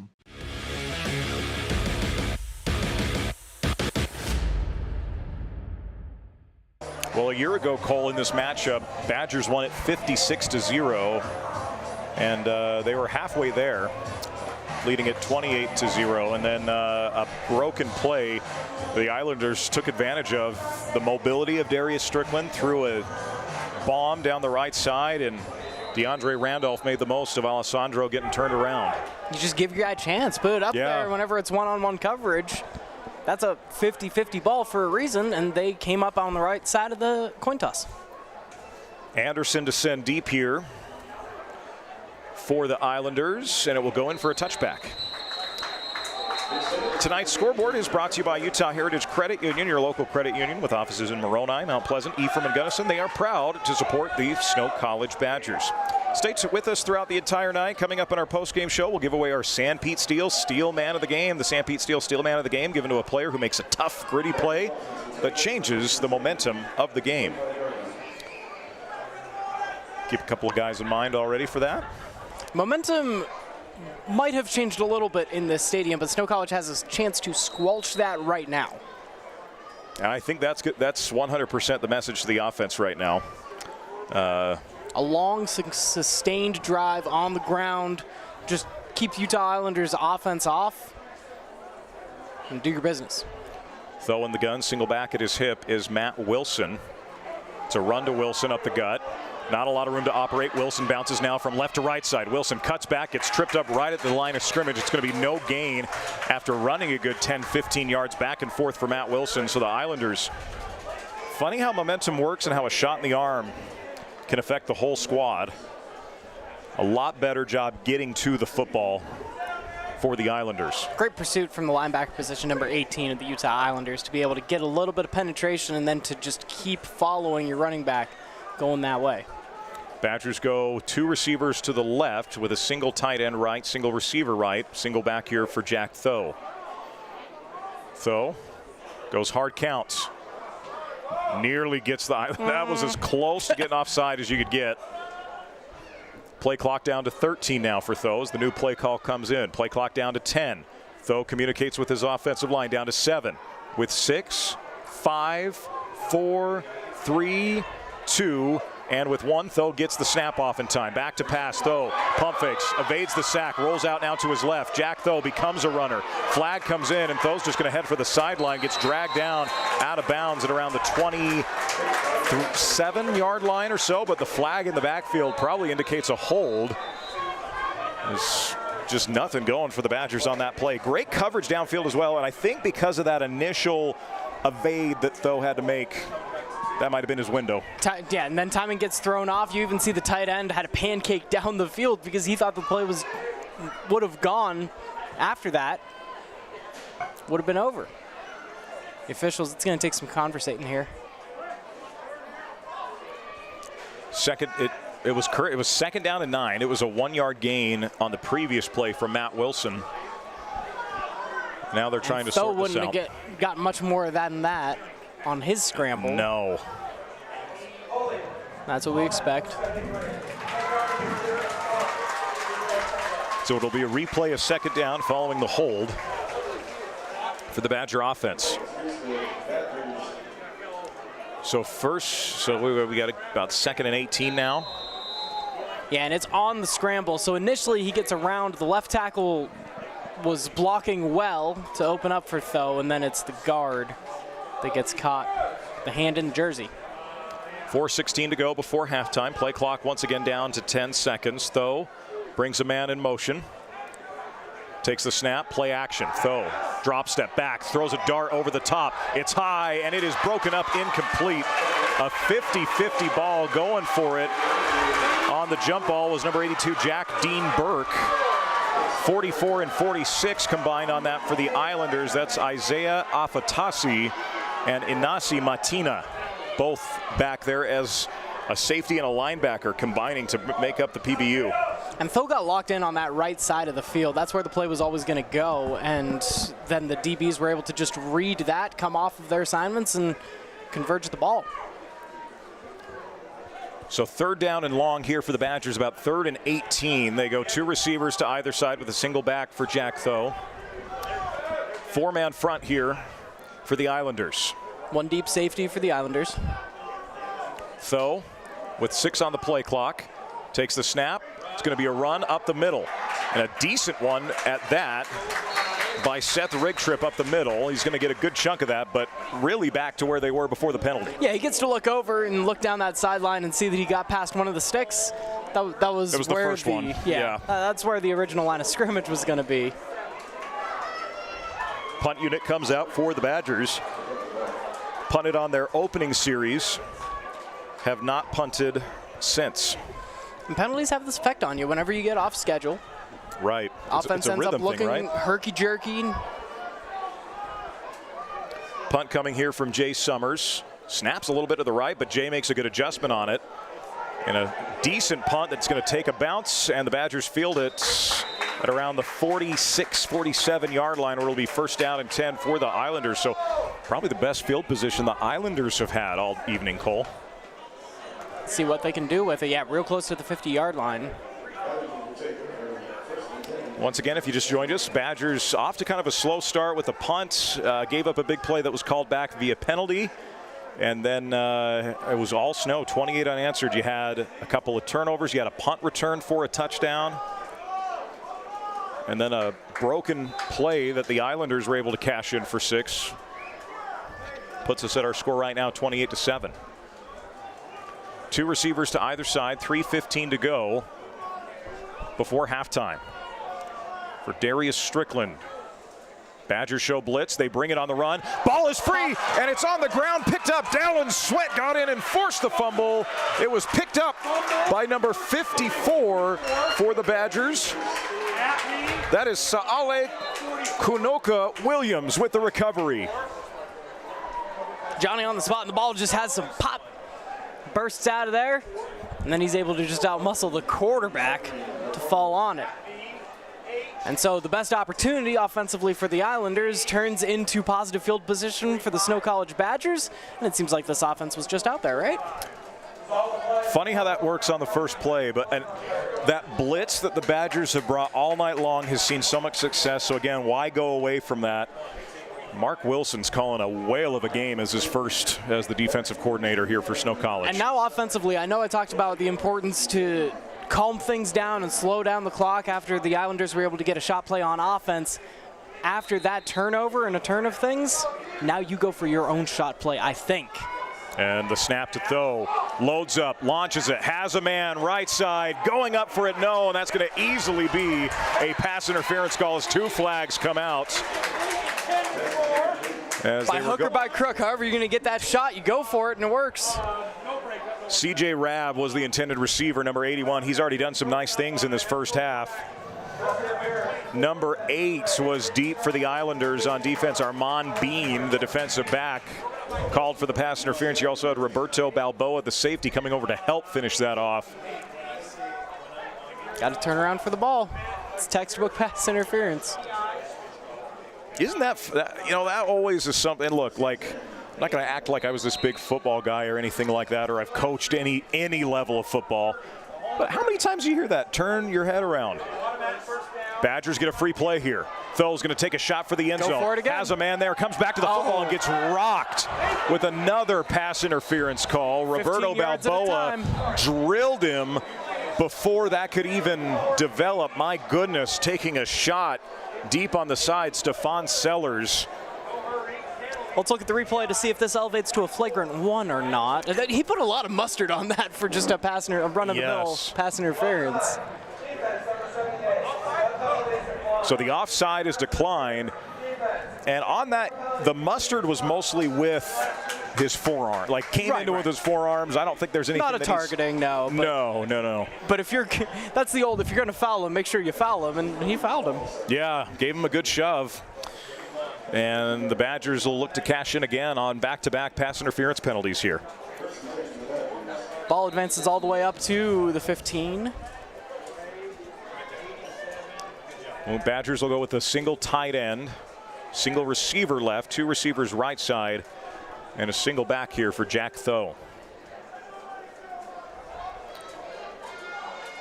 Tho awaits the snap, takes, roll out to his right, finds it to the tight end, complete, 10, tackle down right around the 5-yard line. Number 85 making that catch, Miles Peters, the true freshman. And that's going to be, they're going to mark him just shy. Yeah, they're going to say just shy of a first down, 2nd and short. Beautiful play design whenever you have your tight end, your check down working all the way across the line of scrimmage, and then just have a step on the linebacker that's supposed to be covering him. Quarterback put it right out ahead where he had a shot. Tho's got a split back set here. 2 receivers left, single right. New play call comes in from the sideline. 2:15 to go before the halftime. The halftime break here up in Herriman. Tho takes the snap. It's a run up the middle. Push by the pile. And I don't, based on the spot from the far side official, I don't think this is going to be a first down. The run was from Lamana Tapusoa, the running back. And yeah, they say no gain on the play, so 2nd and 1 becomes 3rd and 1. And once again, this is year number 2 of the 2-minute timeout in the college football level. We'll take it as well on the Mid-Utah Radio Sports Network, CentraCom Channel 10 and SnowTV. I thought there was only one way to do college. I knew I needed training to set me up for a great career, but I didn't have 4 years. Snow helped me discover that college doesn't have to be about sitting in classes, counting down the hours. They showed me a way to get the edge I needed, and fast. The best part was with their low-cost programs and tuition assistance, I didn't have to go into debt. I was able to earn my certificate and start working right away. Snow College. This is college.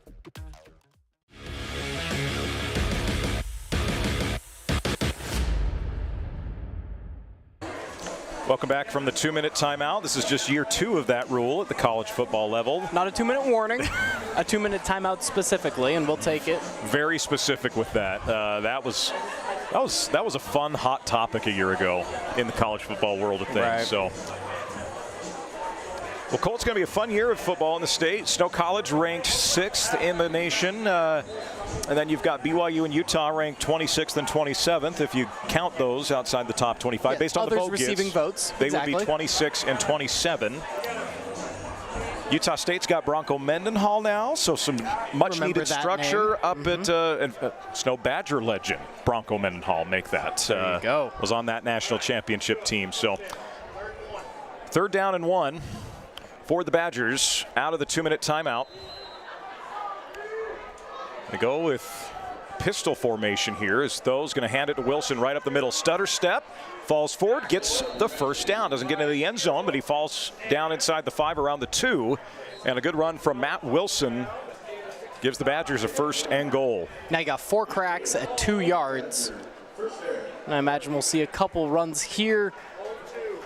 Utah Islanders also not calling any timeouts yet, so Snow, you can probably hold on and just make sure that you are the last one to touch it before halftime. Islanders do get the ball to start the second half. 1st and goal from the 2.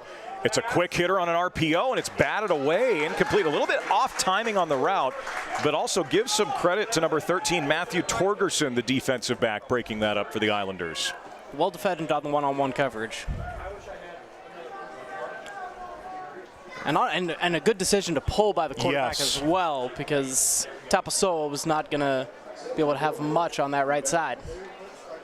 Coming up, it's our Snow College halftime show. There's something for everyone at Snow College. Dive into the action and make unforgettable memories today. 2nd and goal from the 2. Tho, handoff, up the middle, and into the end zone for 6. Taking it in, Lamana Tapasoa, the 5'11", 215 freshman from Laie, in for 6. Badgers extend their lead 34-7 with the PAT pending.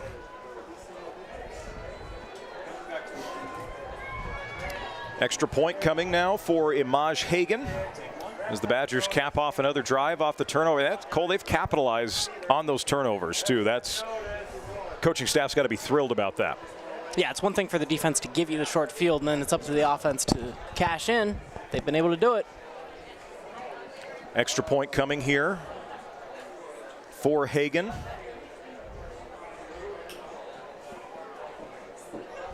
The snap is good, hold good, kick even better. 51 seconds to go before halftime. It's Snow College 35, the Utah Islanders 7 on the Mid-Utah Radio Sports Network, Centracom Channel 10, and SnowTV. My name is Jared Livingston. I grew up in Sanpete County, Utah. I remember going down to the feed company back in the little offices there, got my first loan through Utah Heritage Credit Union. And ever since then, fell in love with the personal atmosphere that you get with a local credit union. Been there ever since I was a little kid to today, whether we're dealing with an auto loan or just cashing a check, they're right there every time we need them.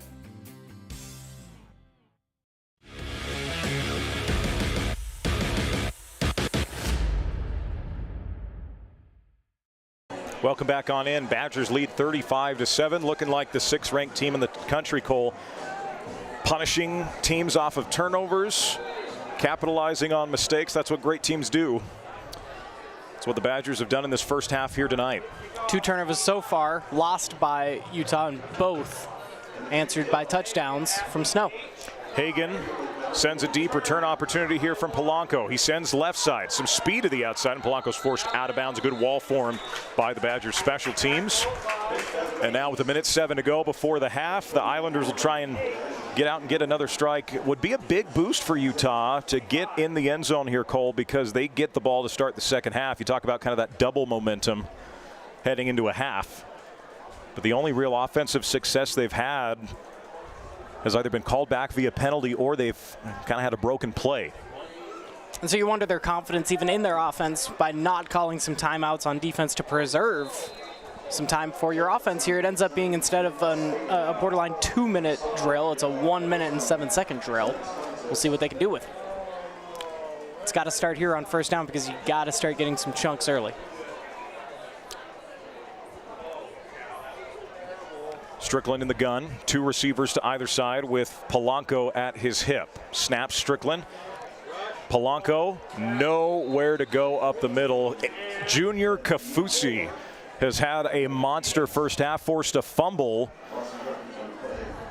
and gets the nice strip or nice tackle there off the edge. Linebacker Jaden Wright made that decision easy to hand it off because the quarterback keep wasn't going to go anywhere. It's a loss of 4. Strickland back to pass, evades. Now going to run it himself. Strickland with some moves, makes a man miss, spins off the tackler and falls forward. An excellent move. Did the ball pop out again? I don't think so. Strickland hangs on to it. A good gain of about 10 yards on the scramble. And now with 29 seconds to go, the Islanders will take a timeout. It's a Central Valley Medical Center timeout on the Mid-Utah Radio Sports Networks, CentralCom Channel 10 and SnowTV.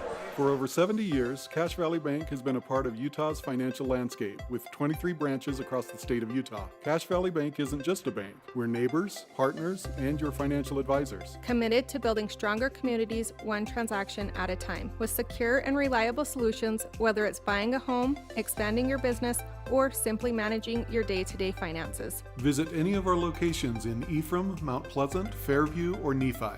Cache Valley Bank, member FDIC, and equal housing lender.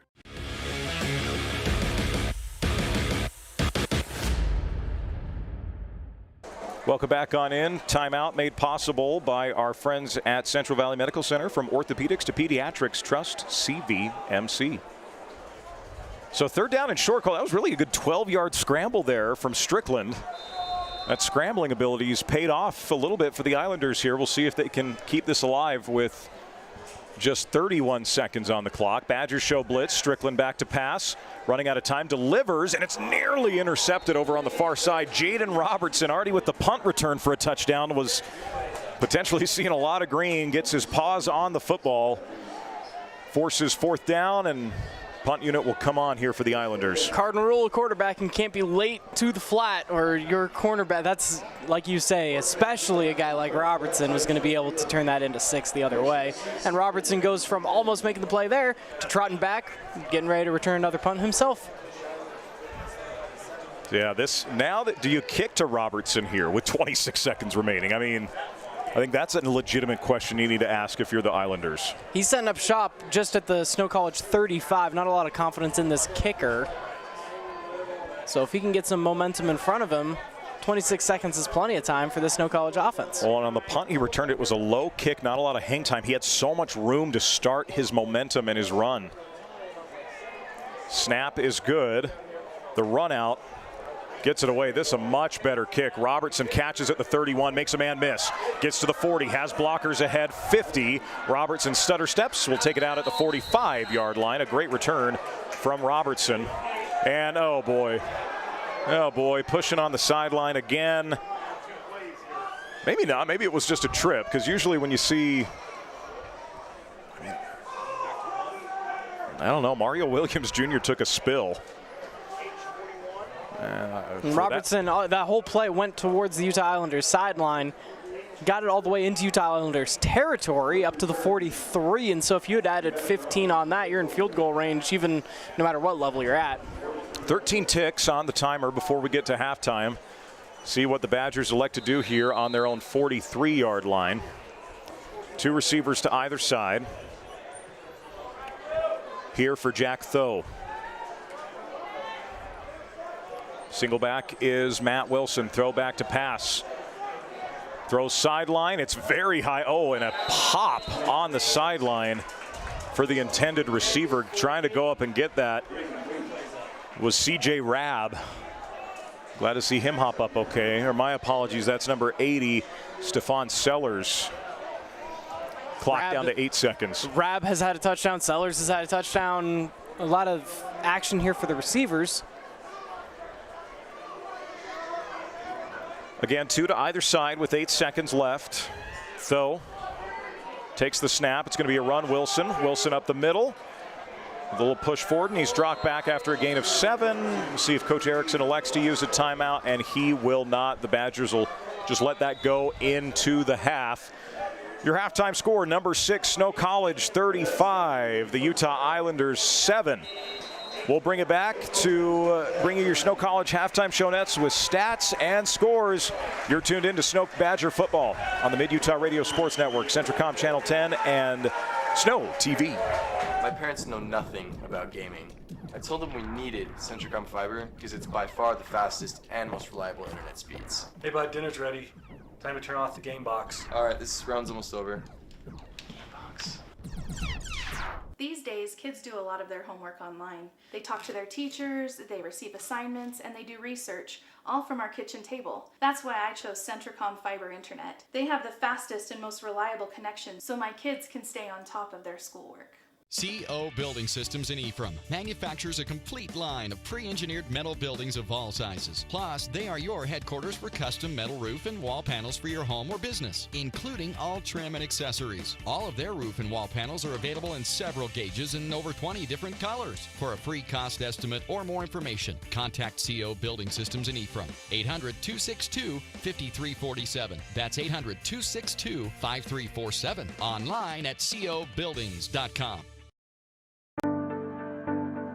I'm Dr. Brandon Beck, and I'm one of the general surgeons at Central Valley Medical Center. One of the best parts of my job as a general surgeon is to interact with a wide variety of people, and many of those people have experienced chronic conditions or painful things for many years, and there is nothing better than helping them to work through those conditions and to have an improved quality of life. I'm happy to be back in Utah at Central Valley Medical Center serving the people in our community. Visits to the dentist cause great anxiety and fear in some people, further jeopardizing oral and overall health. This is Dr. Douglas. We not only deliver optimal dental care, we make you comfortable while we do it. Douglas Dentistry's patients love listening to music or watching a movie during treatment. Some patients prefer nitrous oxide or laughing gas or conscious sedation. Call Douglas Dentistry today, 283-3800. That's 283-3800. Find us on Facebook or click on douglasdentistryephrem.com. We are all part of a team. Whether you are the quiet hero or the newest recruit, the steady anchor or the moral support, your team needs you. At Intermountain Health, San Pete Valley Hospital, we want to be part of your team. Partner with us on your health and continue to be a game changer for your teammates. My art is an expression of my identity. As an artist, my identity is everything. Every stroke I make depicts my purpose and every signature brings my dreams to life. I am La Morena. With my style check-in account from Mountain America Credit Union, I can create with confidence, knowing I have built-in identity protection. This premium future lets me stay focused and bringing color to the world. Open a new check-in account today. Make my style your lifestyle.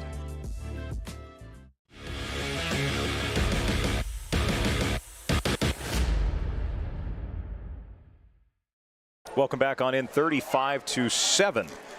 At the break, our halftime show is brought to you by Snow College. There's something for everyone at Snow College. Dive into the action and make unforgettable memories today. Saw President Stacy McKiff make her way up from Ephraim to view tonight's contest. She's done a fantastic job. Her couple years at the helm as the president of Snow College. Appreciate Athletic Director Karen Johnson being in attendance as well. New to the job, Athletic Director Karen Johnson. She's doing a great job early. You know, it's a good program to come into. Well, and she was the deputy athletic director, so, you know, Brian Santiagoing it, if you will. So big shout out to Karen for helping us get this all set up as well. Well, Cole, let's break down this first half. Badgers up 35-7. Similar, very, very much how we were expecting things to look, and it's gone about as expected, Cole. You won 56-0 last year. You get up 28-0 relatively early in the second quarter. What were your just initial thoughts as we get into our halftime stats? I think it started slower than maybe I was expecting, right? Teams traded punts early on before the Snow College was able to get on the board with a touchdown on their second drive of the game, but it's been mostly fueled by the defensive dominance. We've mentioned it during the course of the broadcast, but if you're just joining us, Snow College can impose their will. If they choose to dial up the pressure, it works every time. They are able to get at least pressure, hurry up the process of the quarterback on the other side, and that's where, you know, we've seen some crazy things in the course of college football, right? 35-7 might not be insurmountable always, but the way that Snow College is able to enforce their will defensively, it's just a matter of how big this lead will balloon to. Let's go over some team stats here, Cole. Stats always seem to tell the story. Things I'm always looking for. First downs, Badgers lead that 13-4. Looking at yards per play, Badgers at 6 .06. Islanders at 3.79 per play. You want a real simple one? Turnovers. Oh, yes. 2 points off of turnovers, 14. Penalties, relatively even in terms of number. Badgers 7 for 48, 6 for 74 for the Islanders. The Islanders' penalties have been much more costly, unable to overcome those kind of things. And one touchdown drive entirely was built off of pass interference penalties from the Utah Islanders. Third downs, Badgers 4 for 7, 1 for 2 on fourth down. And then the Islanders are 3 for 7 on third down, have not attempted a fourth down conversion. Time of possession, Badgers had it for 15:52, 14:08, so pretty darn even in terms of time of possession for these two teams. But yeah, the penalty, the things that stand out at the end of the day, Cole, yards per play, followed by turnovers. I think that's ultimately what this first half can be summed up with. And when you look down just the drives as they were going chronologically through the first quarter and into the second, it wasn't until that touchdown drive on one huge play for the Utah Islanders that they were able to have net yards for the game. They were going backwards and they were having 3 and out followed by 3 and out, and one play seemed to turn that on its heels. You were able to get a defender turned around. So you have a highlight to lean on, but also Snow was able to shut the door on that. You get another turnover, another touchdown off of that fumble. By the way, if you're watching our stream, an excellent halftime show. I believe the Liahona Dancers is the name of this group out here performing. Very, very unique and cool halftime show, which is awesome. Let's get to some individual numbers, Cole. For the Badgers, one Mr. Jack Thoe in his first career start, 9 of 13 for 99 yards and 2 scores. A pretty solid outing, I thought, in the first half. I thought Jack let a lot of throws come to him. Had a couple that were maybe a little high. You expect that maybe early on in the season, some jitters, first game jitters, but I really liked what I saw to Jack in the opening half. Yeah, he'll be able to settle things down, and we're seeing receivers be able to get open and make some space, especially whenever they want to throw deep, and the play calling split between rush and pass has been leaning heavily on run, but when they just do a straight 3-step drop back, throw it kind of a game, they've got guys down there. Looking at your leading receiver in the first half, Mikel Paiva with 4 catches, 29 yards. C.J. Rabb III, 1 catch, 27 yards and a touchdown. Stephon Sellers Jr., 1 catch, 25 yards and a score.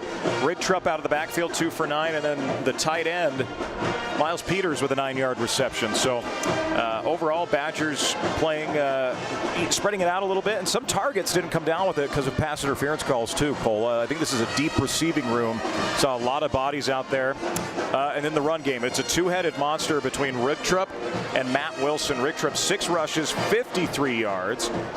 And then Matt Wilson, 10 carries, 40 yards and a score. And then to top it off, Tapusoa with the 3 carries, just 2 total yards, but did get in the end zone there for the final touchdown of the half. So as we've been counting up, you've tallied for 4 touchdowns so far. The 5th one that the Snow College Badgers scored on a punt return by number 7, Jaden Robertson. Yes. On a highlight play, and my favorite play so far of this game.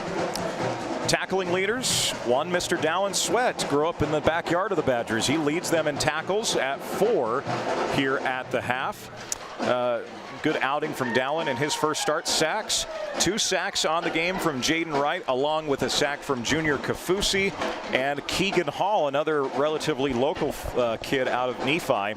Pass breakups, Robertson has one. Dallin Sweat also has a pass breakup for the Badgers. Been all over this field defensively, and him applying pressure, sometimes he doesn't get the credit for the tackle, but it redirects a very talented running back on the other side of the field into the waiting arms of some of the other defenders. Can we start calling running back hurries? Quarterback hurries a stat. Why not running back hurries? Exactly. Looking at that side of things. On the punt return from Robertson, again, a 62-yard return for a touchdown. Summers does have 2 punts for 73 yards. Robertson, a 28-yard kickoff return. Hagen's got 5 kickoffs, average of 54 yards a kick with 1 touchback. And he's made all 3 PATs, or 5 PATs as well for the Badgers stat-wise there. Looking at the Islanders side of things on offense, Candlin just 2 for 3 for 2 yards and was sacked 4 times. So they make the quarterback switch, go with Strickland. He's 1 for 2 for 71 yards and a touchdown, but also is their leading rusher at 3 carries for 16 yards. Polanco is back down. He's had gained 25, but lost 9 yards overall, so 14 net yards for Polanco. Receiving 2 catches, 78 yards, and a touchdown for Randolph. And that's about it. That's the touchdown. That is the play. Sacks also counting as negative rushing yards at college level. George Phillip, the leading tackler for the Islanders, with 6. And then a pass, no sacks given up by the Badgers in the first half. Torgerson and Afatasi each with a PBU for Utah. So those are your first half stats. The Utah Islanders, it's not a stat that's usually kept, but more defensive pass interference penalties than they have actual pass breakups is not a place that you want to be as a defense. No. Big shout out to Sports Information Director of the Badgers, Drayson Ball, and his assistant. I'll have to get that student's name here as we go to break. Let's send it to break. This is the Snow College halftime show. Coming up, we'll preview the second half. We'll take you around college football as well. It was a somewhat busy week 0 next on the Mid-Utah Radio Sports Network, Centricom Channel 10 and Snow TV.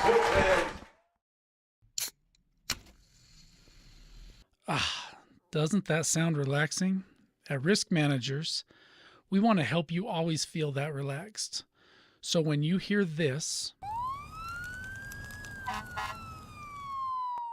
or this,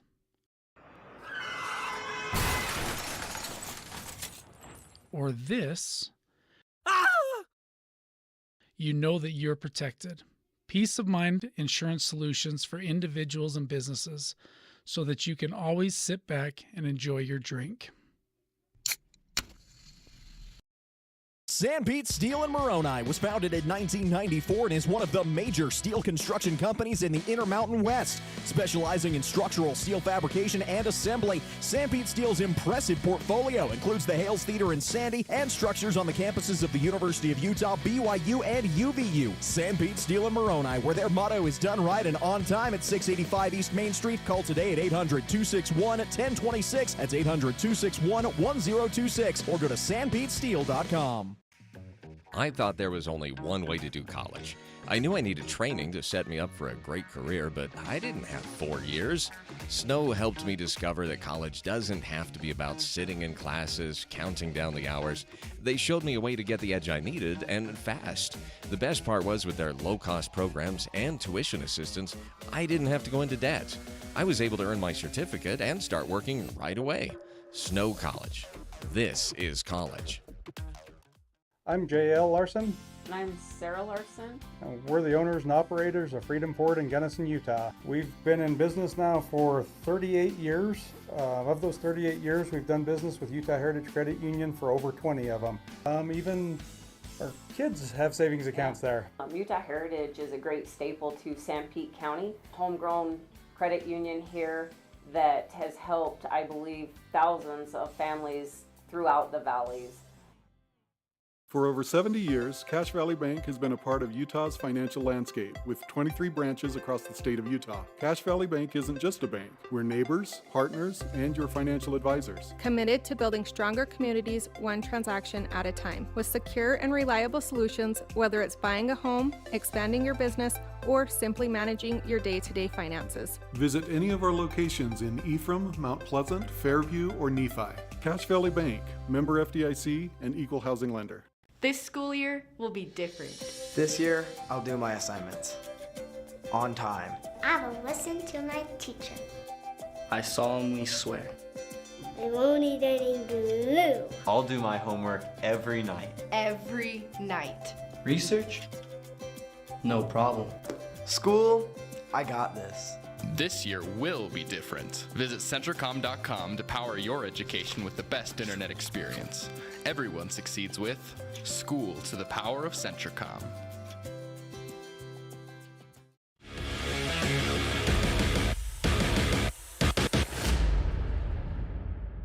Welcome back on in your Snow College halftime show. The number 6 Badgers lead the Utah Islanders 35-7. Well, Cole, it's officially, as they call it, week 0 in college football. College football is back. And we have some games today. Let's go ahead and break down. I believe there were 5 FBS games, or at least FBS-involved games today. I only was able to catch one of them, but it was the early top 25 matchup. And being a BYU fan, I'm going to watch some Big 12 football when I can. That's Iowa right. State and Kansas State at the Aer Lingus College Football Classic in Dublin, Ireland. 11 combined fumbles in this game lost fumbles, by the way, between these two teams. Iowa State pulls out late, a 24-20 win over Kansas State. That's a big early matchup in the Big 12. So BYU and Utah fans certainly keeping an eye on that. BYU and Utah, I believe, play Iowa State again this year. BYU did not play the Cyclones a year ago. BYU does not, I believe, neither plays Kansas State this year, if I remember correctly. They definitely had Kansas State last year. Yes. We saw Avery Johnson in that. A lot of people will remember that. Cole, was the battle of our missions, if you will. UNLV hosting FCS Idaho State. Las Vegas versus Pocatello. How about that?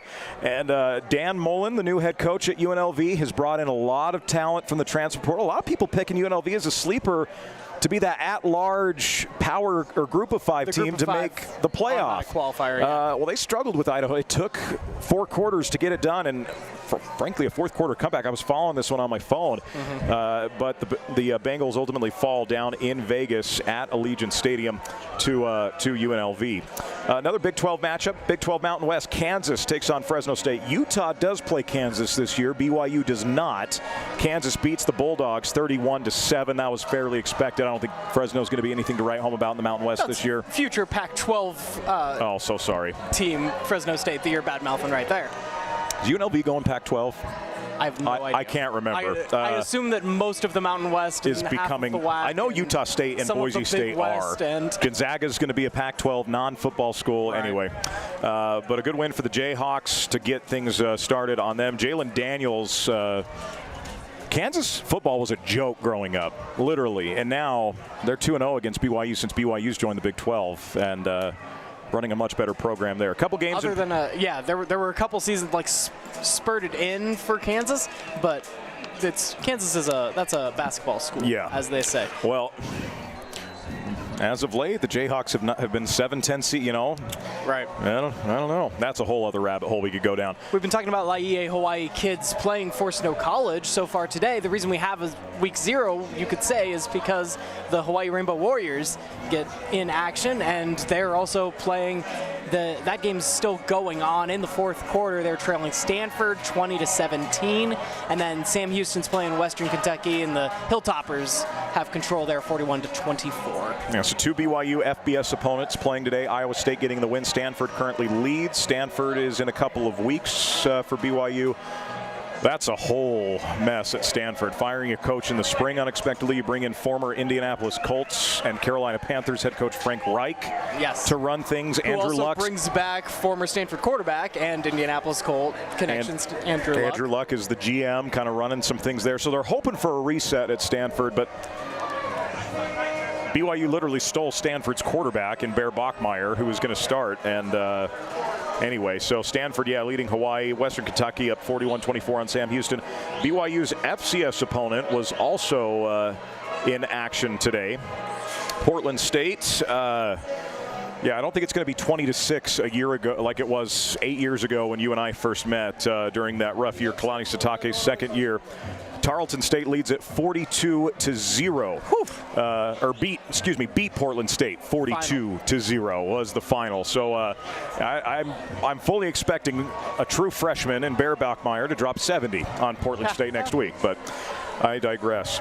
Badgers have come back out to take the field along with the Islanders, who now come back out. Cole, let's talk some keys to this second half. What do you want to see out of the Badgers already up big? And this, you can still treat this like a tune-up game. There's no preseason in college football, but when you schedule your early FCS equivalent opponents early, that's what you can treat it as.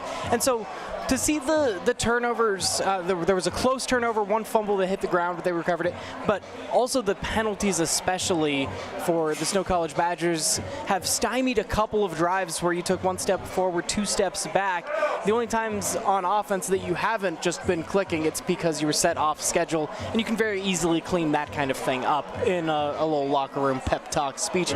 On the defense, keep doing what you are doing every single game from now on, what is happening right now, because that is what has been so effective so far for the Snow College Badgers. Absolutely. Looking again, if you're just joining us, it was 28-0, punt returns for touchdowns, capitalizing off turnovers, and then a bit of a broken play that led to almost every offensive stat we read off for the Islanders came from that one play, essentially, Cole, at the break. They were, again, I'll reiterate it, negative in net yards before that 71-yard catch and run. Yeah, that's kind of where it came down to. And you mentioned tune-up game. Coach Erickson talked about that when I mentioned him this week. This is a good opportunity to break some of these guys in.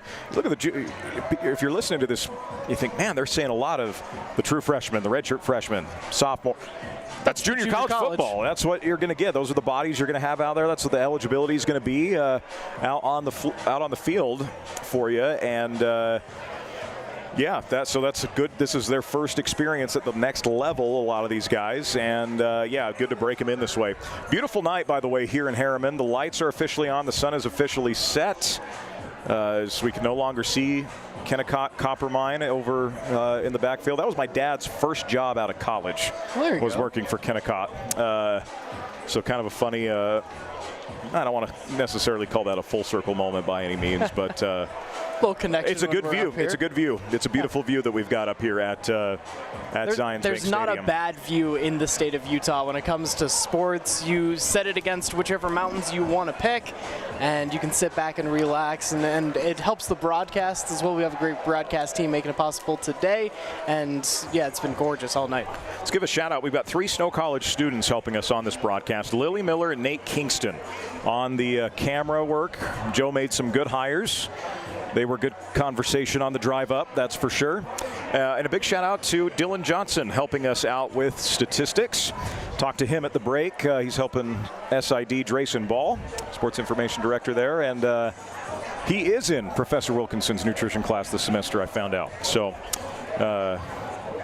wish I could give him some tips, but I could give him some tips on the broadcast side of things, not so much on the in the nutrition world. Yeah, that's a little too science for our communications brains, right? Well, they say if you don't like science, you go into communications. And let me rephrase, if you're not good at science, you go into communications. I like science. I believe in science. Let me make that very clear. Just don't know how to. I just don't know how to apply it necessarily. Yeah. Second half about to get underway. The Islanders will get the football, Cole, to start this second half. We'll see what kind of halftime adjustments are made. You know, you and I are broadcast junkies. We're broadcast nerds. The Manning cast has become such a fun, exciting thing in the NFL. And Peyton Manning joked, I can't remember if it was last year, 2 years ago. That part doesn't matter, but it's like halftime adjustments. No, you eat an orange and check your phone and then go back out. Like, there's no halftime adjustments in the NFL. And I think he was only half serious, right? Because I think you meet as a position group usually, and maybe I guarantee there's things said, right? I mean, I don't think you just go and sit for however long, even though it is a time to take a break. And it's interesting that you remember that that's Peyton Manning specifically, because he had a quote before the Super Bowl where the Broncos end up losing to the Seahawks, where if you're preparing harder or different for this game, then you've done something wrong in the season that leads up to it. It was a little bit more profound maybe than he made it out to be, because, you know, when you're here, the preparation's done, and so we're on the field. Badgers approach, and Hagan sends it off for our second half kickoff. A beautiful kick. This is going to be returned by DeAndre Randolph, who had the touchdown, gets out to the 25 before he's knocked down. A little bit of extra shoving going on, and no harm, no foul there. No helmets coming off. And do we just have on the first play of the second half, we have another clock stoppage. Wow. I think it was 10 at the half. They ran an extra 10 seconds off.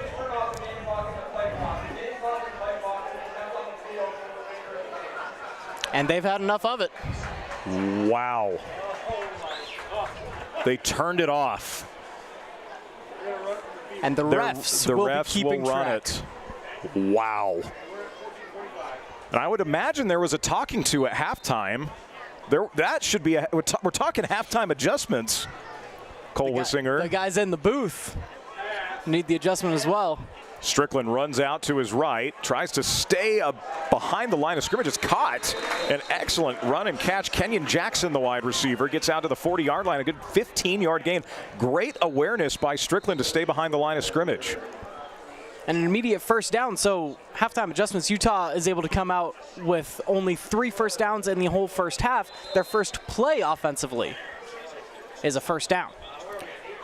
So this is going to be interesting where we're not able to keep track of the time necessarily. We do our best to keep you up to date on that. But at the end of the day, yeah, this is bizarre.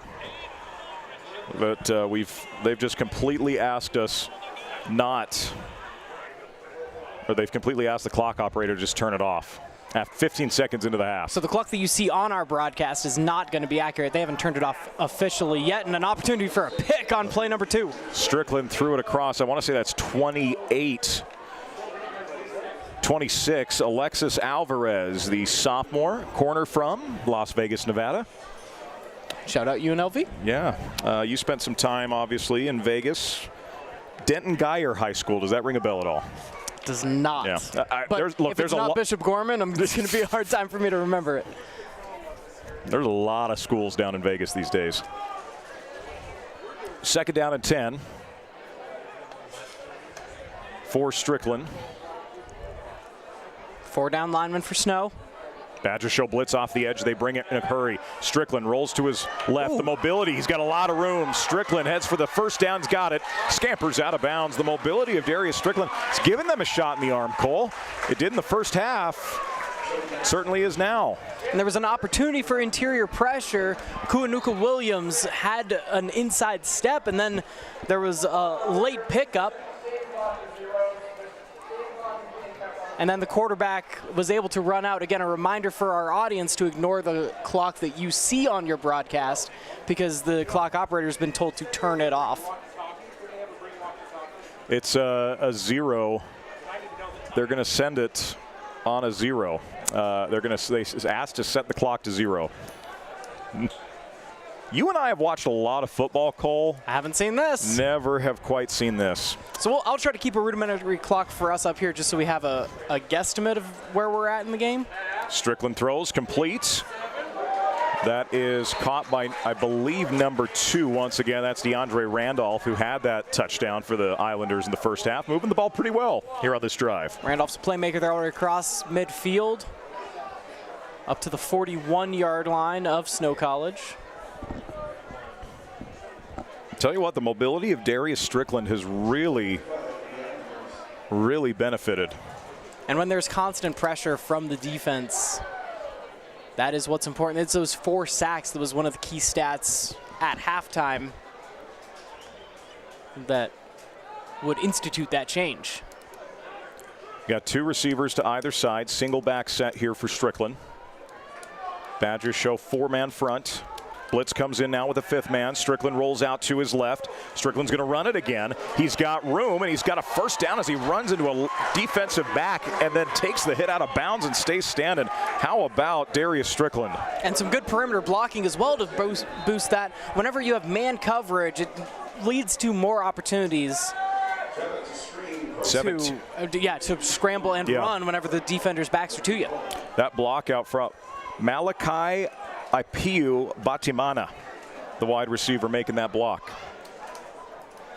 Snow College's media guide, I noticed, gave a pronunciation guide. This is helpful for us broadcasters. Very Utah Islanders, helpful. Not so much, but that was a pretty good attempt. We are familiar with some of the Polynesian names that come up in Utah high school and college level. Yes. When you work for Gregor Bell, you learn how to pronounce names, too. Very important part. Very important part of the gig, right? 2 receivers to either side here for Strickland. Single back. Darius. Badger show blitz. They bring it. Strickland's going to take a shot for the end zone. No one is there as it was thrown out of bounds. The receiver stopped running. I think Strickland just saw the heat coming and let it fly as it falls incomplete. Well, also, so Utah Islanders able to put a little bit of a drive together, but now we're watching a little bit on the refs to see where the players are going to get their cues. As the play clock is also off, it can be hard for your quarterback. Sometimes you want to drain that down, and so you have the back judge that we have right in front of where the goalposts are, right in front of where the quarterback is, starts to raise his arm when we get, I assume, somewhere around 10 or 5 seconds left. He starts counting it out visually for both us and the quarterback. 2nd down and 10 for the Islanders. So they're going to go with two receivers either side, single back set. I believe the running back they've got out there is Amini Amone, who had some run early in the game. Pressure comes, ball into the dirt. Dallin Sweat, who had that monster first half, bearing down on the quarterback as he throws it into the dirt. That is to number 25, Darion Summers. Different running back out there. As now we see Amani Amone check back in. So 3rd down and 10. Pressure causing that kind of disruption in the offensive game plan yet again. That's been the theme for the Snow College Badgers defense. So 3rd down. Yeah, 3rd and 10 here. 2 receivers to either side for Strickland. Single back set. Badgers show blitz again. They're going to bring 5.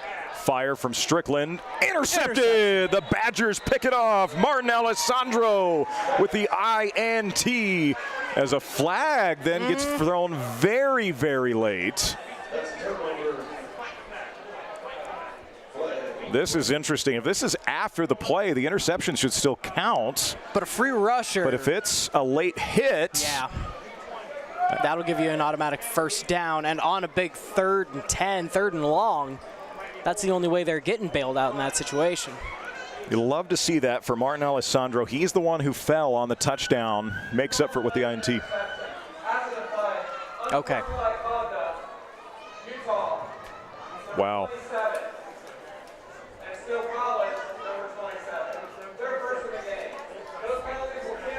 So an offset to both 27s getting into it after the play. Jaden Wright, your Snow College Badger there, called after the play. So unsportsmanlike means the interception stands, as you were saying, after the play. And because they're offsetting, we just keep it right at the spot of the interception. And yes, as you said, Alessandro able to make up for the only blip on the radar in the Snow College defense this whole game has been Alessandro just getting turned around a little bit on one deep play where he was in man coverage. And then he gets the interception here. So we've had 2 previous turnovers from the Utah Islanders defense. Both resulted in touchdowns for the Snow College offense. This, not the best field position as they're all the way back at their own 20, but we'll see if we can keep that trend of points off of turnovers continuing. Starters still out there for the Badgers. Jack Tho still in a quarterback with Seth Rigtrup at his hip. Going to go 2 receivers to the right with a tight end. Single receiver left side. Tho takes the snap. It's a run up the middle. And a gain of 3 for Seth Rigtrup on 1st down. Brings up 2nd down for the Badger offense. Still good, consistent run blocking. We haven't seen that one explosive play by the Badgers running game so far, but when you stay on schedule like that, it's going to burst eventually. 2nd down and 7. They do give him the 3 yards. Again, folks, we apologize. The clock operating here has been so poor, the officials asked them to turn it off. They're just keeping time down on the sideline. Handoff again, Rigtrup falls forward. That's only going to be for about a yard. Getting in on the tackle, number 0, George Phillip. He was the leading tackler at halftime for the Islanders. Snow College staying with this trend of moving your tight ends back and forth across the line of scrimmage. That time it didn't burst for something big. They sent the tight end back the other way, but he was sealing the back end. Again, just consistent run blocking here. And now you can see the tight end in a little bit of a sniffer formation, almost in the backfield, just behind the left tackle's rear, and he goes in motion again. Tho to pass on 3rd and 5. Throws a dart over the middle, complete to Maiva. Makes a man miss, gets out past the 40, and he's tackled down at about the 42-yard line. An excellent catch from Michael Paiva. moves the sticks. Leader in receptions at the half for the Badgers. Even if the first man on the scene makes the tackle, Snow College still gets the first down, but not even an attempt at a tackle there from the one man that was in coverage on him. Paiva put the shake and bake and able to get forward. Talk to Cal about that. Shake and bake. That's a Douglas Dentistry first down for the Badgers. Their first here in the second half. Tho. That's clearly offside. Yeah, wow. He might have already been lined up in the neutral zone and then jumped as well. The ball spotted literally right parallel to where we're sitting here at Zions Bank Stadium. Tho, play action, gets it out on a bubble screen right side. And the Islanders snuff it out well. Pass was complete to Quezon Villa, and it's a loss of a yard. Yeah, a loss of a yard on a play that could have been a free play. We've seen even a few of those already where when the officials call them, and you can't call everything, and it's the first game and everyone's getting tuned up. But that one, as blatant as they get, and they have been willing to call them before, and Tho knows enough that when they do, he's targeting deep. Single back set, trips to the right for Tho. Looks it over to the sideline. Gets the new play call in. Trips right, single left. Jack takes the snap, three-step drop, steps up in the pocket, sidearms it behind the intended receiver. Was trying to hit his intended guy, which once again was Villa. Third down and 11. Whistles it past the ear hole. And that's a place where Tho probably knows he's a little bit late on the read, and so he tries to make up for it with a little bit of arm, and then just doesn't quite connect because the timing was off from the get-go. Third and 11 here for the Badgers in this third quarter. Again, folks, we apologize. We don't have a time. Something around 9.5 minutes, I would guess. This is why you and I get along, Cole. You can thank Cole Wissinger, folks, for keeping some monetary time here on his phone. As those got two to the left, two right as well. Back to pass, sidearms to the sideline. It's caught. Excellent open field tackle. It's going to be a gain of maybe 3-4 yards with forward progress as the tackle or the catch by C.J. Rabb, who had a nice touchdown grab earlier tonight. But when you put it high, cutting right across and going towards the sideline there, you don't give your wide receiver an opportunity to turn around and make yards after catch. If you're going to Kirk Cousins it and throw short of the sticks on third down, then you need to create an opportunity for yards after catch, and he just didn't do that. Looking at Jack's overall game today, that's kind of where the throws have started. The high sideline throw, which... And that was on his near side again. It wasn't like we're throwing all the way across with the long hashes in the middle. Punt coming here from Jay Summers, his third, a high kick. Fair caught at the 23-24 yard line, or it'll be first down and 10 now for the Utah Islanders. We're guessing, 8:17, Cole, if I saw correctly on the phone? That's about what I have here. And it would be nice if the officials would give us a little bit of a notification in the stands every so often, but... there you go. Well, there you go. A couple minutes off. Ask and he shall receive. Cole gets that right on 6:50. So that's a good thing. I like that. That's a good time to do it too after a change of possession. Right. So 6:50 to go here in the third. Badgers still with a 35-7 lead. No one scored here in quarter number 3. Islanders take the snap as it's a roll to the right here from Strickland. Loads up, launches a bullet to the receiver, and then nearly intercepted. A lot going on. So we have a flag in the back that's likely a hold. We have the quarterback getting absolutely blown up by a blitzing rusher, and he's still down, and then almost throws an interception on a cannon of a throw. My gosh. Lawrence Taylor, the fourth,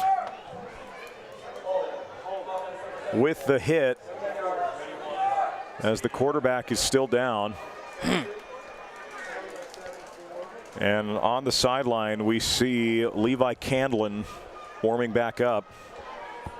Strickland has a live arm and has that ability. Yeah. The one burst play that we've seen from the Utah Islanders comes because of him and his ability to get, I mean, even just these in-between plays where he's rushing and getting around, but the arm to get it deep down the field has been fantastic. There, he just exposed his body by getting outside the pocket. New quarterback is checked in, number 15, Omarion Jackson. So this is the third quarterback we will have seen tonight for the Islanders, and that, as far as positions listed, is all three. We've seen all three. We'll have seen all three now. Quarterback's still down here. Teams are back still out huddling though, so I'm not sure as they're able to get Strickland up. And yeah, took a massive shot, holding his right rib. That's, oh yeah, you're hoping they're holding up his arm even as well, hopefully just to get a little bit more air through there. Best case scenario, and got the wind knocked out of you, and anyone would the way that hit was coming in.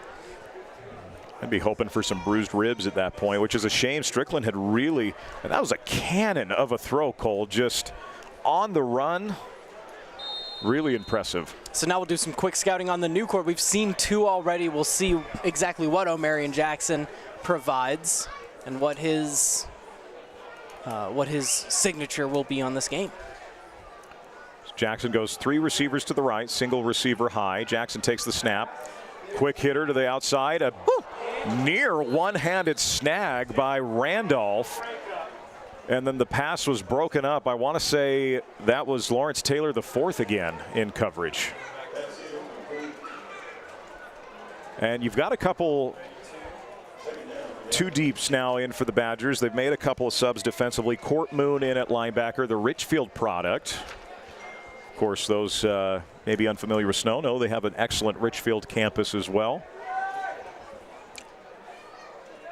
Not quite sure if the Utah Islanders have been doing this all game, but we've noticed that Omarion Jackson has had to come to the sideline to pick up the plays. One of the detractions of being so deep on your roster is possibly he doesn't have one of the helmets that has the radio inside of it, which means we've seen him come back and forth. I don't know if Utah's been doing that the whole time. I believe they have, okay, but okay. Yeah, that I just noticing it now, you wonder.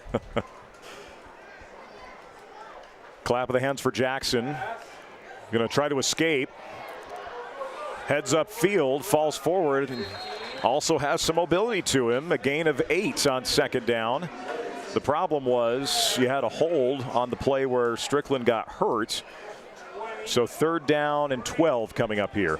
Yeah, you're working behind the sticks. Also, his throwing motion, just his stature in the pocket, a little bit of that Lamar Jackson just blasé on it, where he doesn't have the jittery feet. He gets back there and he stands, and then it's not that he's the statue in the pocket, because he just proved he can move when need be, and against the Snow College defense, it needs be quite a bit.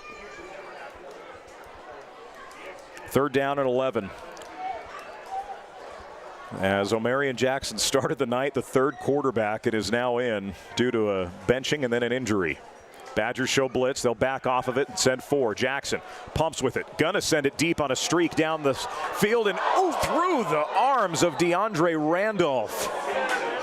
Jackson drops it in the bucket. Money throw. Wow.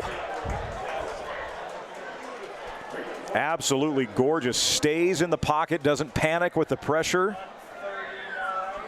And he holds on longer than we thought because of the strong pump fake, and then sends out a rainbow. Right in the breadbasket. Wild that the catch Randolph made when he scored the touchdown, much more difficult than that type. And you know, that's still, you're still running full speed and all that kind of stuff, but wow.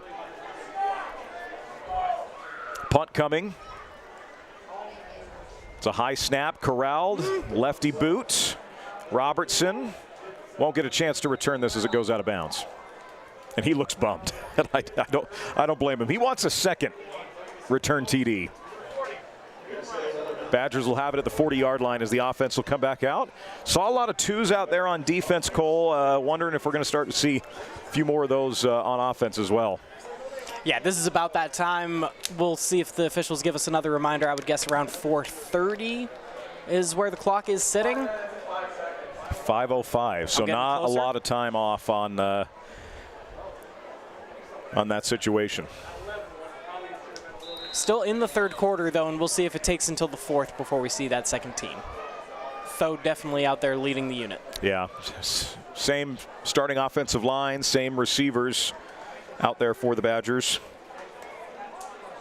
2 to either side for Jack Tho. Takes the snap, back to pass on 1st down. Gets rid of it on a sidearm to the sideline. making the first guy miss and then scampering out of bounds. A good catch and run. Seth Rigtrip, gain of 5 on 1st and 10.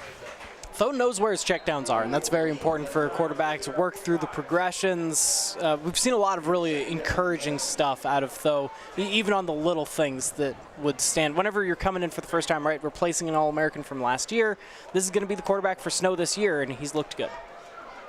2 to either side here for Tho. Brings a man in motion, now sends it back to the right side. Tho pumps, throws on a deep far side. It bobbled. Was it caught? It was caught on the sideline. An excellent catch. I believe that's number 82, Jack Dean Burke, the true freshman. Hauls that in on the sideline. The pump fake by Tho, and then drops it again a little high, but a good haul in. Yeah, the motion clears things up, and so it becomes one-on-one, and the corner was a step back because of the pump and then the motion. Badgers go no huddle. 2 to either side for Tho. Takes the snap. Option read. Tho's going to keep it himself here. Throws it on the sideline. And oh my goodness, an absolute rock on the sideline. Wow. Let's see this on the replay here.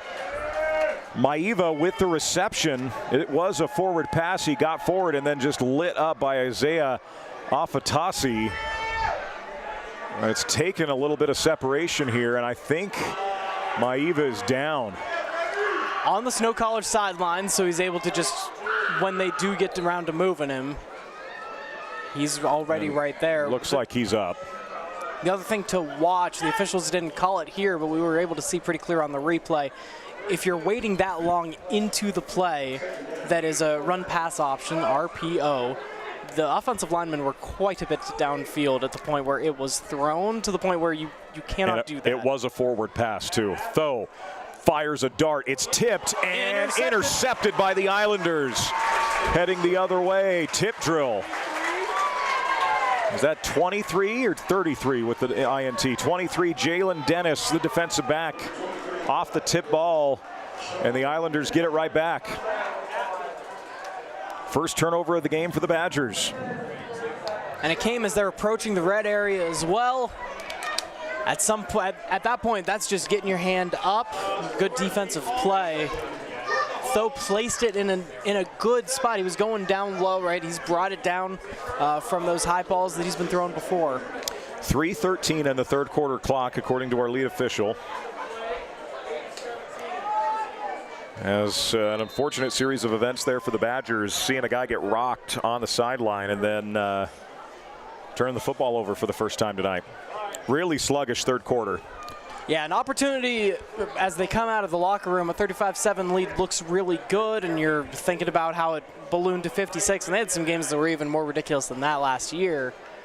This is slowed down. Jackson gets rid of it in a hurry, and an excellent open field tackle. Pass was complete to Kenyon Jackson. Trying to get that number for Snow. You had 40 over there along with 39 for the Badgers. 40 is Kolosa Latu, a sophomore. 39, Trey Bush, the freshman corner. Marion Jackson's ran the offense well as he's come in here under weird circumstances. Weird's a good word. Yeah, that's pretty much the way to sum it up. Second down and 8 for the Islanders after a gain of 2. Badgers have a few more of the starters back in at certain spots. So we'll see Jackson in gun on 2nd and 8. Claps the hands. Bad snap. It's on the floor. Jackson can't find it. Do the Badgers get it here? No signal. They have it. Snow College with the fumble recovery. I believe that's if Brett King's the one who landed on that, I believe that's his second fumble recovery of the night. Court Moon was in the area as well, as he had a free shot at it, but it's a combination of guys. I think he had King in there. Yeah, King was not the guy to come down with it. Trying to get that number over on the far side. Might have been Keegan Hall. Tino Saw was potentially in on that play. So Badgers get the fumble recovery.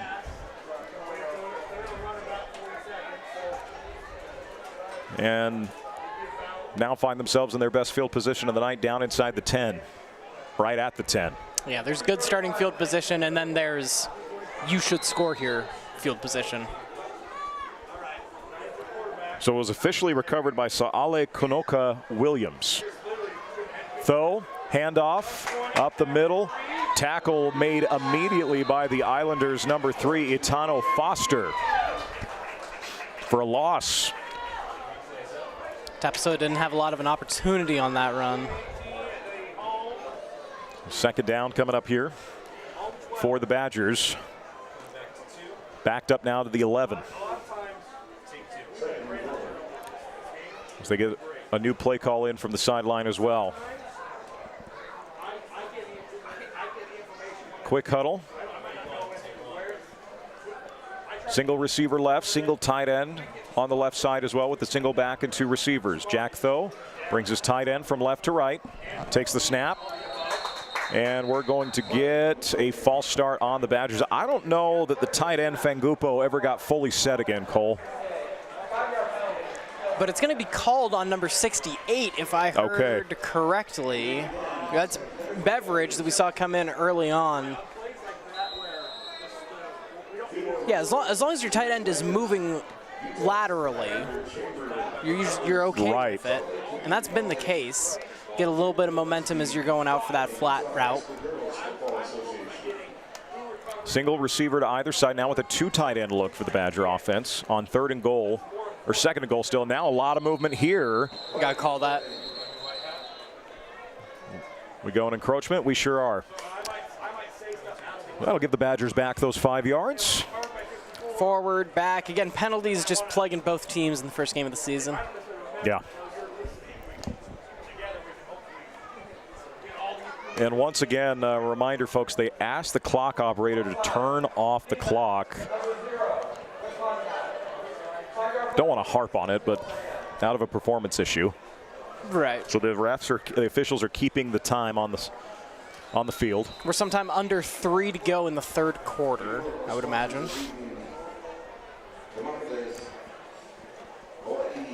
So it'll be 2nd and goal once again now from about the 11-yard line for the Badger offense.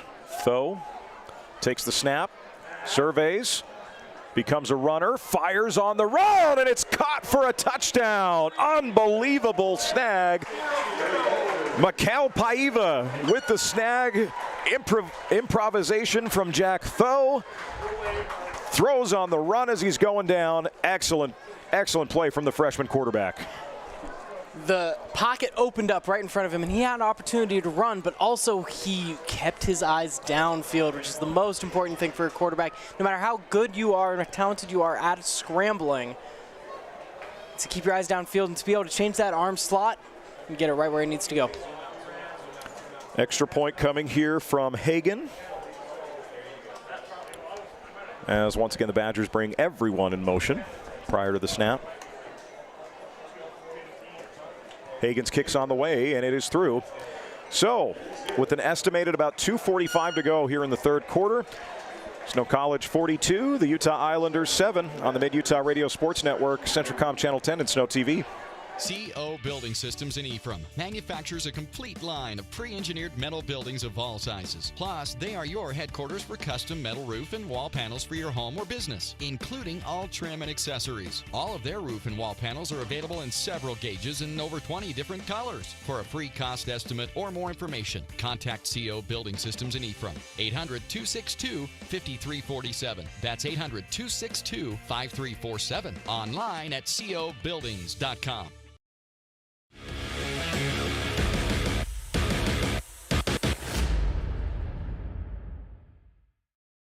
Welcome back on in. Badgers lead at 42-7 officially. I think they just turned the whole scoreboard off, Cole, because they haven't updated it. I don't think anyone's in there running anything right now. So 42-7 is the score for the Badgers. Hagan with a boot. High kick going to be fielded at about the 12-yard line. Return out to the 25-26 by DeAndre Randolph. And the Islanders will take over 1st down and 10. And kudos to our producer, Joe, who's also transitioned to a manual score bug that he's putting in, as opposed to what we were seeing before. I think they updated it. Okay. Did they update it? They did. They've got the 42 up there now, so we're good. Yeah, bizarre situation, though, with the clock. You and I will tell our kids and grandkids about how bizarre that was. In Snow College Week 1 of 2025. That's right. Our debuts on the Badger broadcast. So, first down and 10 for the Utah Islanders. 2 receivers to either side. For O'Marion Jackson. Single back set. Badgers 4 at the line. Now show the blitz late. Jackson has it, keeps it smartly, runs upfield for a decent gain. Nice run from Jackson, a gain of 7. Smart decision to keep the ball. And Jackson's helmet came off. So he's going to have to come out for a play now. And checking back in, Levi Candland, who started the game, will take a snap at quarterback. One of the best Aaron Donald highlights of all time. He gets through, I think this is when he's playing for Pitt still in college, and he gets such penetration that he tackles the ball carrier and the quarterback at the mesh point. We had an opportunity for something like that, but O'Marion Jackson is quick with it, is able to get the pull, and is able to gain gain 5 out of a broken play. The creeper pressure for Snow College has been amazing. Bad snap. Candland has to jump on it. Court Moon would have been right there to blow it up.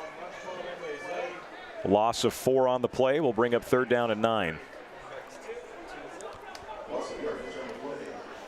We're getting awfully close to the end of the quarter here now, Cole. And that's not on Candland for. Well, you asked for the time, and I asked for the end of the quarter. We'll take it. End of 3. Number 6 ranked Snow College 42. The Utah Islanders 7 on the Mid-Utah Radio Sports Network, Centricom Channel 10, and SnowTV. As a urologist, my job includes treating kidney stones, diagnosing, treating prostate cancer, and other disorders of the urinary system. Here at CVMC, specialists and primary care physicians all work very closely together. As a family physician, being able to have continuity of care and direct relationships with our specialists is something we're very fortunate to have here. I'm Dr. David Sewell, board-certified urologist. I'm proud to provide state-of-the-art care here at Central Valley Medical Center. Visits to the dentist cause great anxiety and fear in some people, further jeopardizing oral and overall health. This is Dr. Douglas. We not only deliver optimal dental care, we make you comfortable while we do it. Douglas Dentistry's patients love listening to music or watching a movie during treatment. Some patients prefer nitrous oxide or laughing gas or conscious sedation. Call Douglas Dentistry today, 283-3800. That's 283-3800. Find us on Facebook or click on douglasdentistryefrom.com.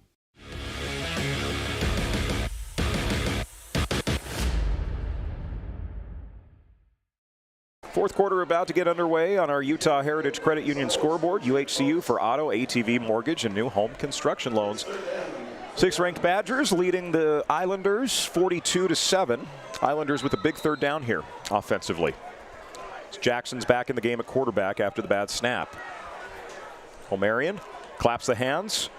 Option read, throws to the outside. It is complete. Out to Makai Apitu Batimaya, and he makes a few guys miss. Going to be just shy of the sticks.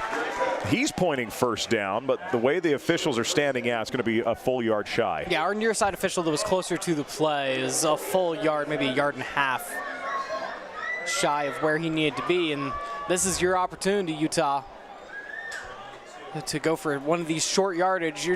You're pinned in your own territory, but an important 4th down. 4th and short for the Islanders. Jackson, 2 receivers to the right, or to the left, 3 to the right. Communicates with that offensive line. Empty on 4th and short. Jackson. Badgers want to take a timeout and talk things over, something they didn't like. We'll take it. It is a Central Valley Medical Center timeout on the Mid-Utah Radio Sports Network, Centricom Channel 10, and SnowTV. We are all part of a team. Whether you are the quiet hero or the newest recruit, the steady anchor or the moral support, your team needs you.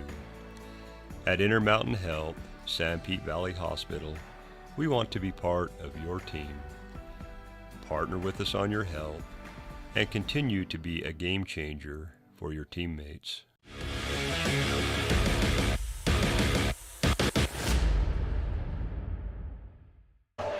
Welcome back on in. 4th down and short for the Islanders. Coaches seeing something they didn't like on the defensive side for the Badgers. The chess match of whether or not you change your offensive play in that situation is interesting, but we come out with a similar formation. 2 receivers to the boundary side, 3 to the field. O'Marion Jackson in the gun. Claps the hands, Badgers blitz. He gets rid of it. The receiver falls down. Keandre Polanco fell down and still probably had a chance to catch that, Cole, but I think just lost control and was a little surprised he slipped. Jackson threw him a catchable ball. There's sometimes when you see him wide open like that and, you know, your instincts get the better of you and you just try to get it out as fast as you can, but it was a soft little throw, and so even from his rear, number 1 Keandre is able, he had the chance at it, but again, mostly playing running back, and so running a route there for one of the first times just properly out of a receiver position. Not totally prepared for it, and falls incomplete. Snow College takes over. 1st and 10 for the Badger offense, as we do get a change at quarterback. Jace Welch will get some reps here for the Badgers. His first sign of action tonight. Still got a couple of the 1 receivers and linemen out there. But Jace Welch, the redshirt freshman, stands 6'3", brings a man in motion. It's a jet sweep. Over to the outside, some good space for the Badgers as they head towards the 30. That is number 11, Freddie Dubois, with a nice run. Perimeter blocking and speed is what makes jet sweeps work, and that's exactly what Snow College had there. Again, lead blocking out by the tight end is, in addition to you have your wide receiver all the way on the other side, making sure there's a seal on the cornerback that's not just there waiting for you when the jet comes around. Jace Wells, the redshirt freshman from Springville, prepped at Provo High. 2nd down and 4. Welsh takes the snap. It's a handoff right up the middle and a good push after the initial contact from Tapusoa, but I think it's only going to give him a yard after getting hit right at the line. We'll bring up 3rd down for the Snow offense. Credit to the Utah Islanders. Sometimes in a blowout game, 42-7, defense, especially that front, is one of the first things to go. Things start getting easier running the football. And so for these traditional just gap scheme runs to be bottled up so well by Utah this late in the 4th quarter, kudos to them and their effort here. Man comes in motion, snap to Welsh. He's going to keep it himself. A little option read on the jet sweep and an excellent run from Jace Welsh. And now a flag comes in. Wow. There's been some late hits in this game. Little chippiness going on. 2 officials threw flags there at the end. Both saw that. They both saw it. Every fan in the stand saw it. We both saw it. Giving him the business on the ground. Yep.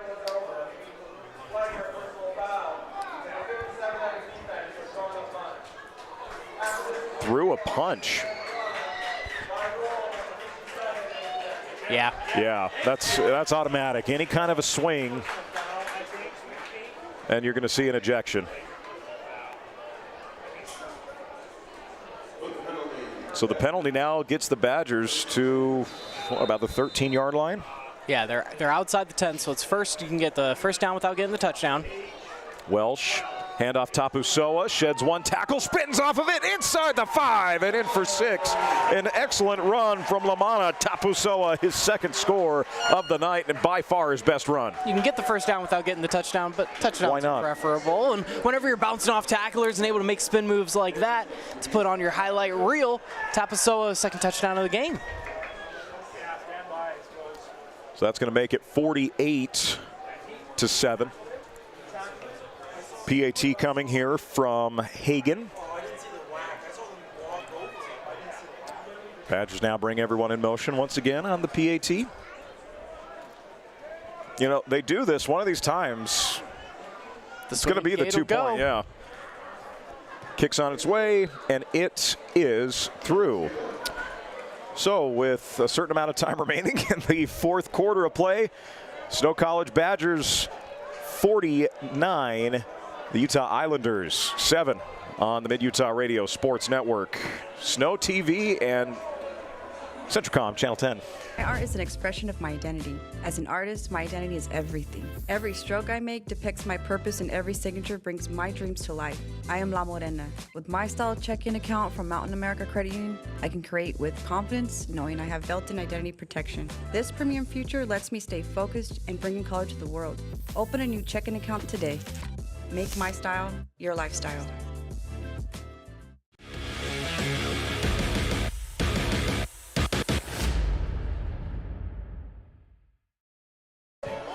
Badgers extend the lead, now lead at 49-7. Last year scored 56 in this matchup against the Islanders. Also pitched a shutout. Couldn't quite get the shutout part today, but we'll now see Imaj Hagan approach. His best kickoff of the game by far. No chance for a return. 1st and 10 out to the 20 for the Islanders. And that's the benefit of kicking in this direction. The wind is going from south to north in this field. And so as he'd been kicking, it looked good off the foot. Sure. But as he was kicking into the wind, it would hang up there and get fielded around the 10 or the 15 at times. Yeah, the flags are telling us, and that kick told us where the wind is going. 1st down and 10 for the Badgers out at the 25-yard line. Or excuse me, Islanders, my apologies there. Islander football out at the 25. My guess is around 12 minutes to go. Yeah, we did not get an update after that score.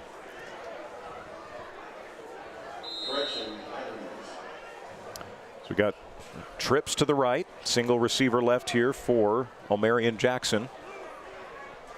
Jackson claps the hands. Back to pass. Evades, steps up, does not see anyone open, decides to run it, and Jackson with another nice run. Bunch of flags coming. It was 3 flags come flying in at the exact same time. I didn't get a good look on this, Cole. See if our replay says anything different. They saw something that we didn't. Takes off here. Becomes the active runner. Nothing helmet to helmet from Snow. Possibly a blindside crackback block. Yeah, I don't. Where you're going back towards your friendly end zone. Yeah. Makes sense.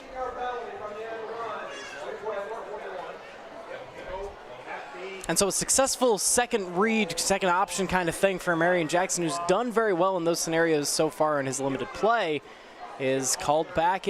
Again, when penalties don't help the play happen, it just adds a little bit of that insult to injury. Omarion Jackson had already made the play. He was already going down, didn't need that block to happen, but you're costing your team 15 yards because of it.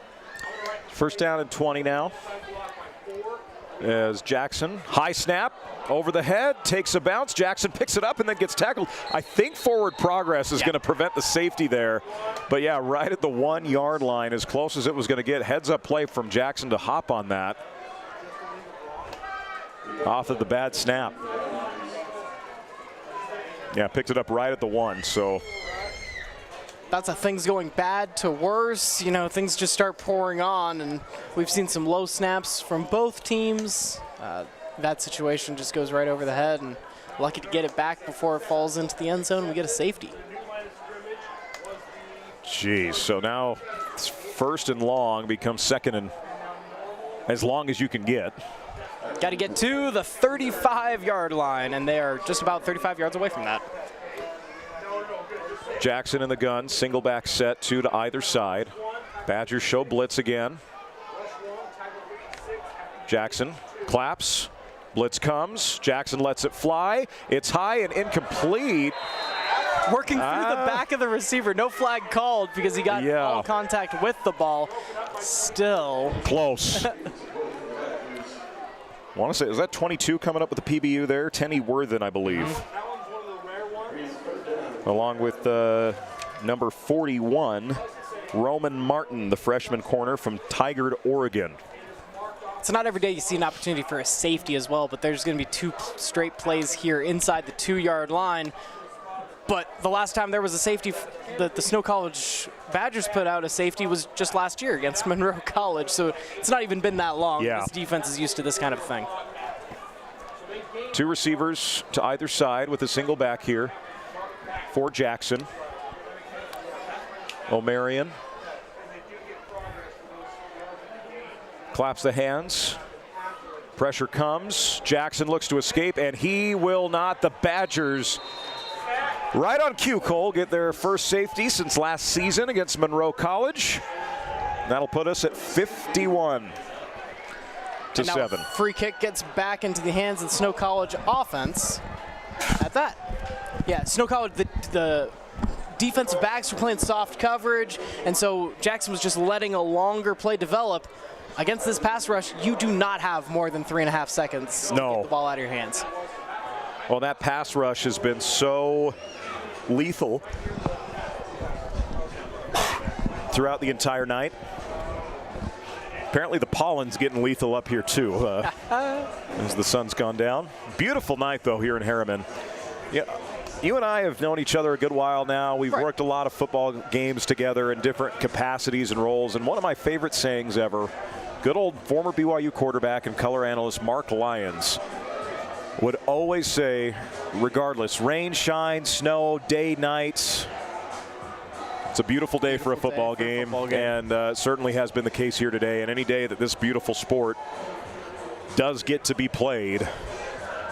And it feels more special after a long summer break, right? This is the first Snow College game, and they've come out and given us quality game. You know, there's going to be things to nitpick, and coaches will love that they have coaching opportunities, and they get to do it after a win, and really after a convincing win on the scoreboard. 51 to 7 our score, as it's a free kick for the Islanders after the safety. So, yeah, it's essentially a punt and then in a kickoff formation for the receiving team. Good into kick. The wind. Caught at about the 34-yard line. Opportunity for a return as stepping out of bounds at about the 44-yard line. A nice play from Freddie DeBose on the return. And it will be Badger football about, I guess, an under 11 maybe now.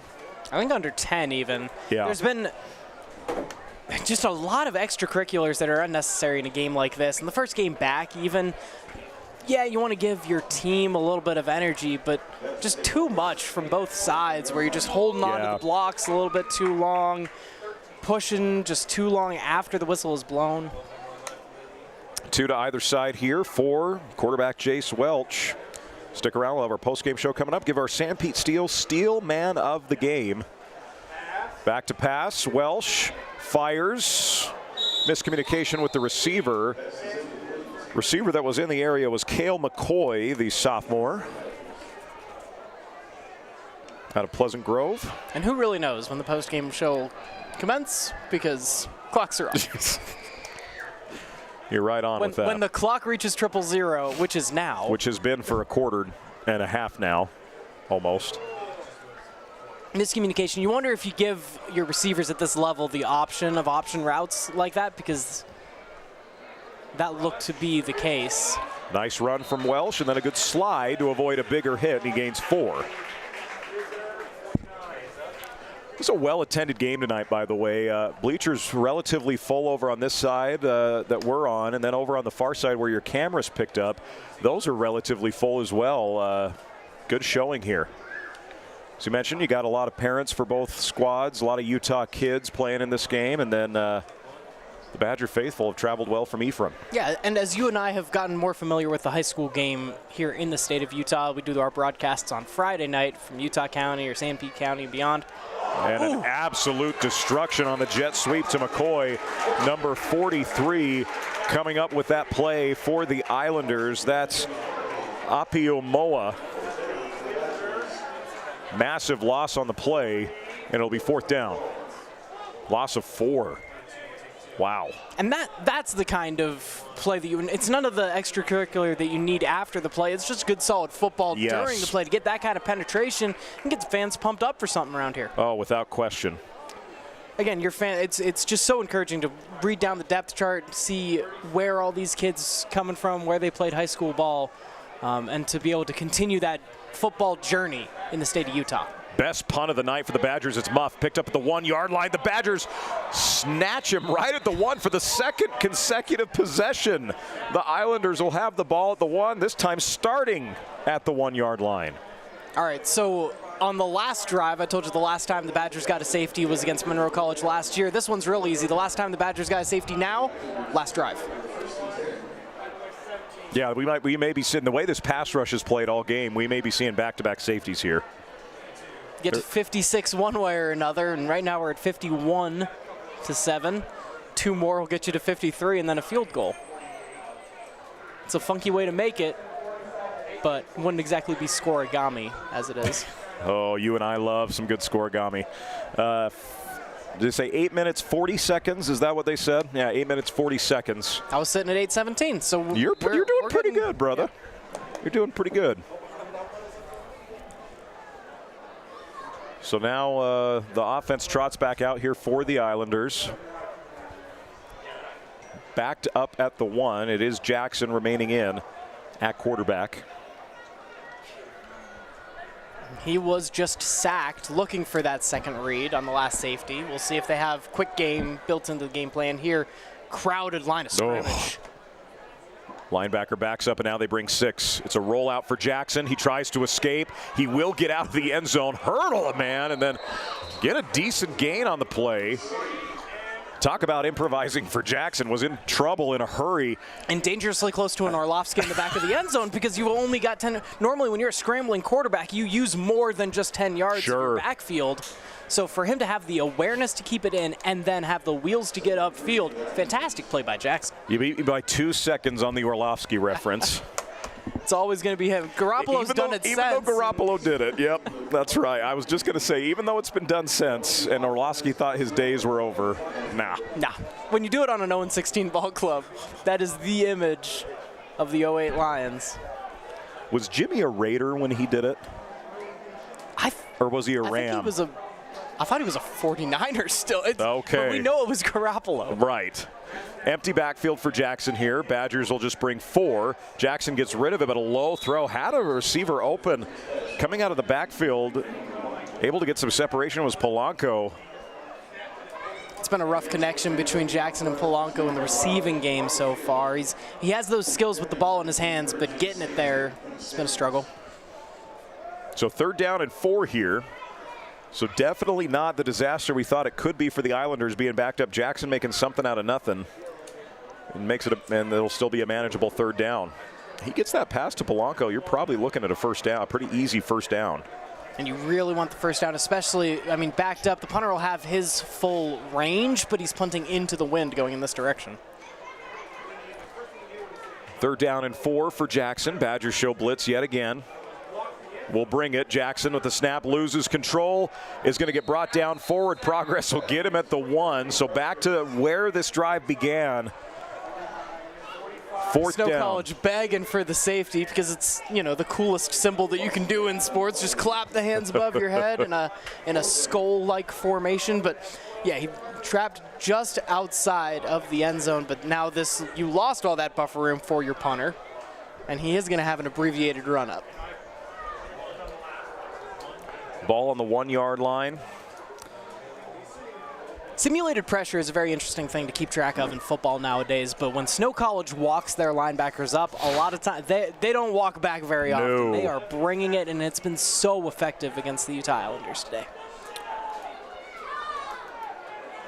A couple extra guys on the field.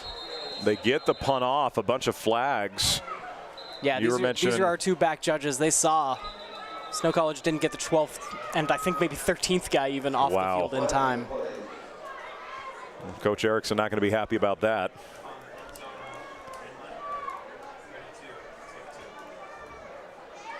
And they're talking it over with the punter. Tell him what's about to happen. Yeah. Yep. And we walk it up and we give the punter a little bit extra room. That's right. Give him credit for getting that off because it was a crowded spot. We saw in the replay there, 2 Badgers right there nearly able to make that happen. Another punt coming here. And now flags come flying in here. Snow College had the right amount of guys. Let's count them for the green team. That's 11 as well. Oh. So again, it's possible that the head judge was. Oh, it's delay game on the defense. So this is a new emphasis this year in college football. You can't simulate a snap count as a defensive player. That's where the delay of game comes in. They've called that the last few years, but it is a major emphasis this year. Okay. As a defense, you cannot simulate offensive calls. So the Islanders will stay out there offensively after 2 penalties from the Badgers special teams. You get it any way you can, and so a drive that started on your own 1, walked forward, walked back, ended up on the 1, now by way of penalty. O'Marion Jackson and his offense come back out onto the field. And yeah, and so as I was about to say, it's possible the head judge was talking to the punter just to let him know where to look. Yes. For where the play clock was at, but that wasn't delay game on the punting team anyway. Yep. So the offense stays out there. O'Marion Jackson in a quarterback. Trips to the right, 2 receivers left side for Jackson. Badgers show blitz again. They bring it. Jackson batted right at the line of scrimmage. Number 45 came. Taylor Malo with the PBU right in the face of the quarterback. And honestly, I'm surprised that has not happened more often with these teams. Both the quarterbacks, all 3 of the quarterbacks, that is, for the Utah Islanders, not the biggest of stature. And so with the pressure that Snow has been bringing, that's always an option. Always a danger. Since 1999. Second down and 10. Trips to the left. Single side on the right side.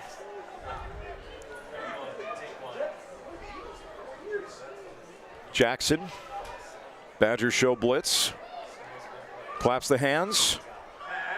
Jackson looks to run out of it, stays up, now becomes the runner. Jackson falls forward, takes a good shot. Couple Badgers can beat on the tackle, but it's enough for a first down. Nice run from O'Marion Jackson. And so we were wondering, when O'Marion Jackson comes into the game for the injured Strickland, I believe number 10, yes, Strickland, we were wondering what kind of quarterback we would be getting. And he has proven to be the most athletic of the bunch here, which the one thing that they had in their first quarterback, Levi Candland, was a statue in the pocket, brought down by 4 sacks, just couldn't look into the face in the teeth of this Snow College blitz.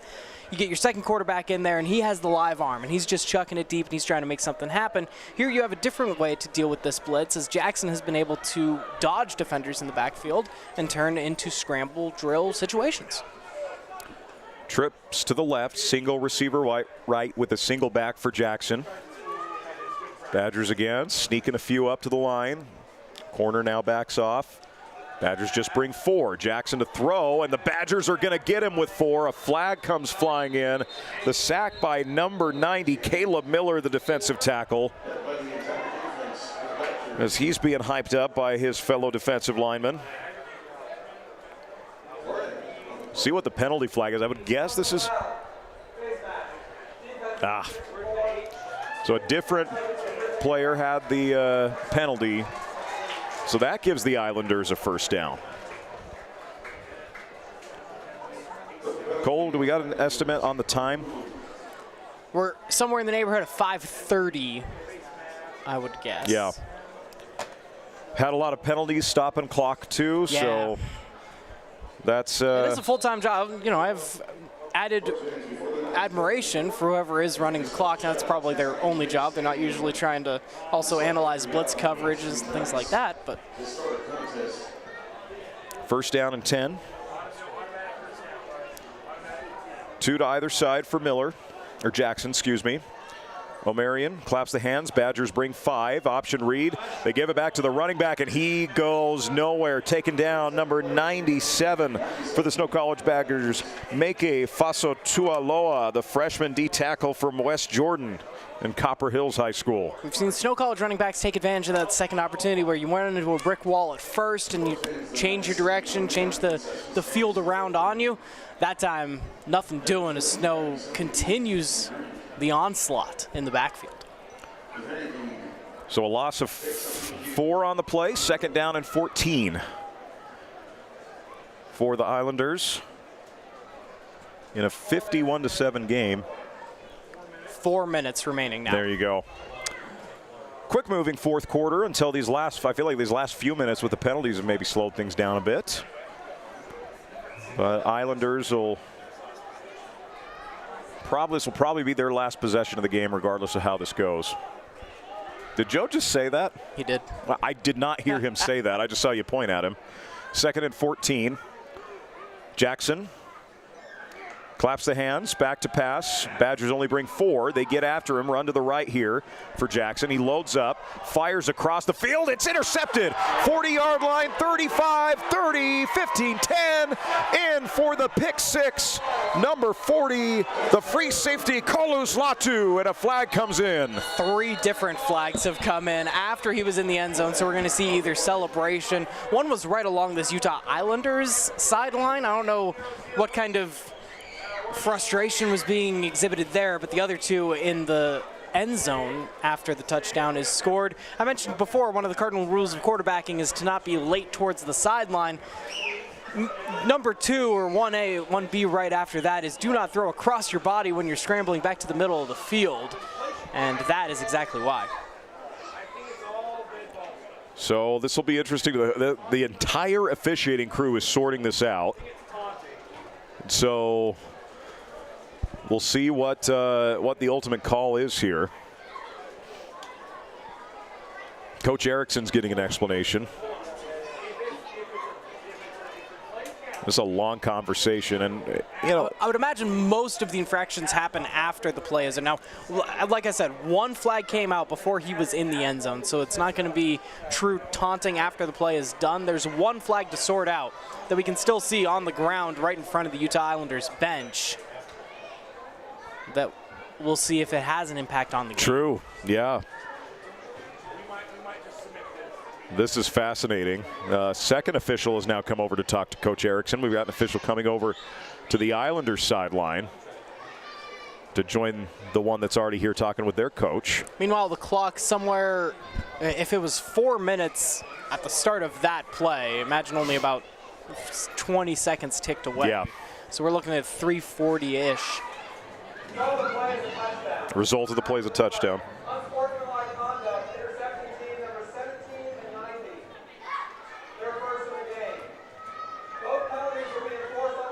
Oh, wow.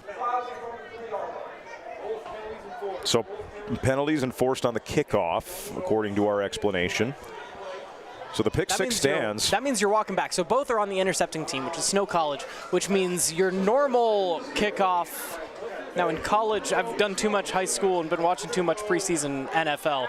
What's our normal kickoff location for college? I want to say the 35. And so if we're marching 15 yards twice back, you got 15 to go the first time is back to the 20, and then it's half the distance after that. So they're going to be kicking from the 10? Kicking from the 10, but you're kicking into, like, with the wind. Now we're really going to test out. And they go for 2 here. It's an option fake, and the quarterback will just keep and scamper in. Jace Welsh on the 2-point conversion, so there it is. It was in the playbook the whole game, and they bring it out.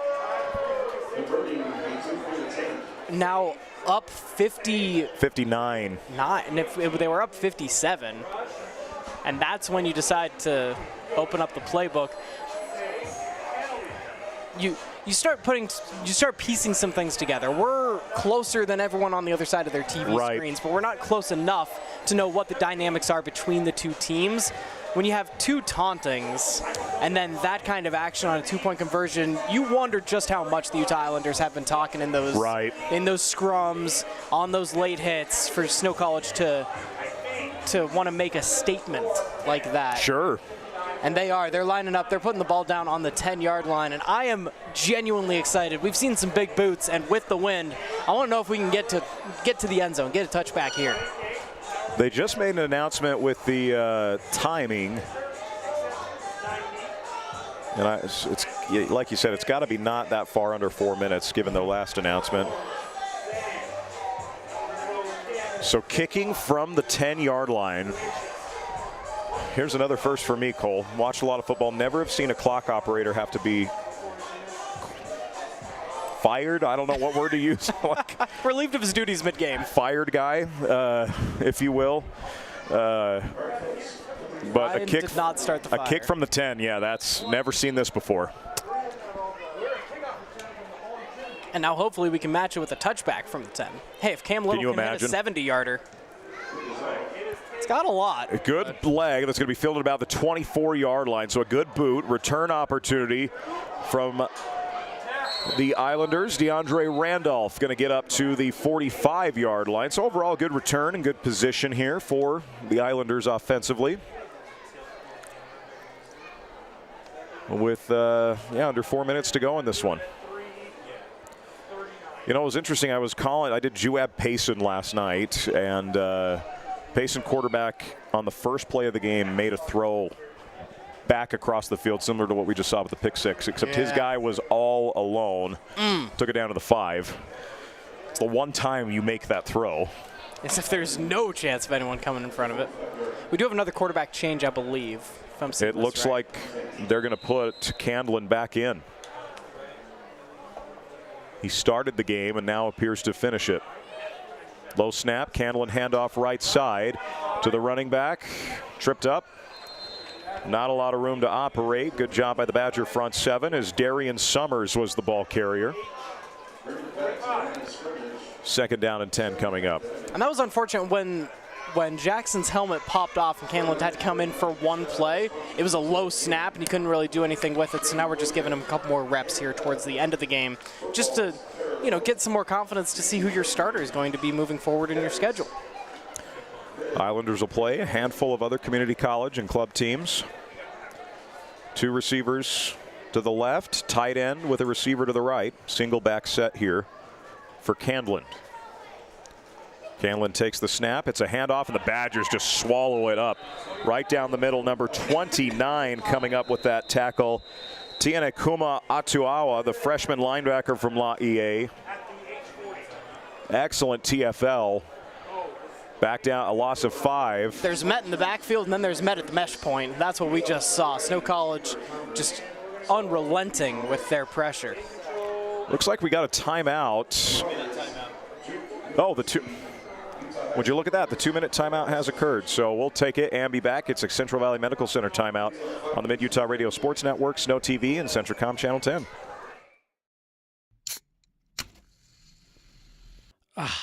Doesn't that sound relaxing?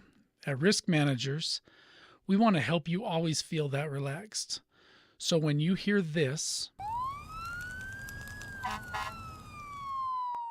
or this,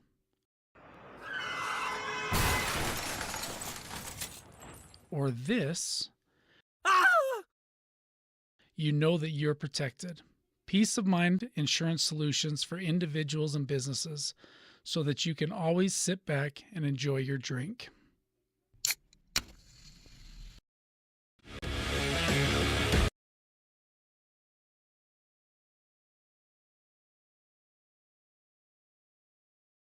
Run off to the right side by the Islanders. As we are officially under 2 minutes, Darian Summers, once again the ball carrier. For the first time since very early in the third quarter, we were very confident what the clock was at the start of that play. It was 2 minutes to go in this game. So officially under 2. If they elect to punt here, Badgers can just kneel this out officially. Snow will move to 1-0. Badgers, again, will be making the trip next week out to Kansas as they get set to take on Highland Community College. Was hoping to see Greendale on the schedule this year. No human beings on the Badgers schedule. Now, that's a joke for folks that don't know. If you've ever watched the TV show Community. The TV show. And they're in Colorado, so unofficially in Colorado, yeah. Yeah. High kick here from the Islanders. Takes a bounce at about the 31-32 and heads out of bounds. Badgers will be able to kneel this out, Cole, and we'll be bringing you some post-game coverage, giving you some final stats. Now, for a team that just ran a 2-point conversion up by 50, I wouldn't guarantee kneels, but I would assume kneels. Now, the Islanders, I believe, have timeouts.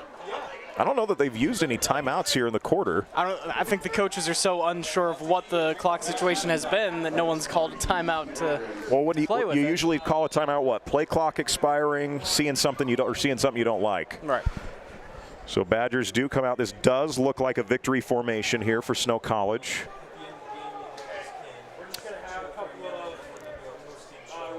One of the funnier things you see at the high school and sometimes this junior college level is because the quarterback is so used to being in shotgun and takes very little action under center, even the victory formation is a shotgun snap. Right. So Badgers take their first knee. And do they just need to take the one? I think it'll be 2 knees that players are high-fiving. Yeah. Patting the backs, so I think that'll do it. Well, maybe they implemented the feature in college football 26. You can just run it down to 0 the moment that's applicable. So when the officials are holding the clocks, they can tell us whatever they want, and we'll believe it. Your final score, Snow College 59, the Utah Islanders 7. We'll be back to wrap this up next on our post-game show on the Mid-Utah Radio Sports Network, Centricom Channel 10, and SnowTV. Sanpete Steel in Moroni was founded in 1994 and is one of the major steel construction companies in the Intermountain West. Specializing in structural steel fabrication and assembly, Sanpete Steel's impressive portfolio includes the Hales Theater in Sandy and structures on the campuses of the University of Utah, BYU, and UVU. Sanpete Steel in Moroni, where their motto is done right and on time at 685 East Main Street. Call today at 800-261-1026. That's 800-261-1026. Or go to sanpetesteel.com. I thought there was only one way to do college. I knew I needed training to set me up for a great career, but I didn't have 4 years. Snow helped me discover that college doesn't have to be about sitting in classes, counting down the hours. They showed me a way to get the edge I needed, and fast. The best part was with their low-cost programs and tuition assistance, I didn't have to go into debt. I was able to earn my certificate and start working right away. Snow College. This is college. If you've ever ridden an ATV, you know how much fun they are. They're helpful for small jobs, too. Our credit union is your first stop for an ATV loan. Since we're member-owned and not-for-profit, it's a smart stop to make. Utah Heritage Credit Union, your local credit union, federally insured by NCUA. Online at utahheritagecu.org. My parents know nothing about gaming. I told them we needed Centricom Fiber because it's by far the fastest and most reliable internet speeds. Hey bud, dinner's ready. Time to turn off the game box. Alright, this round's almost over. These days, kids do a lot of their homework online. They talk to their teachers, they receive assignments, and they do research, all from our kitchen table. That's why I chose Centricom Fiber Internet. They have the fastest and most reliable connection, so my kids can stay on top of their schoolwork.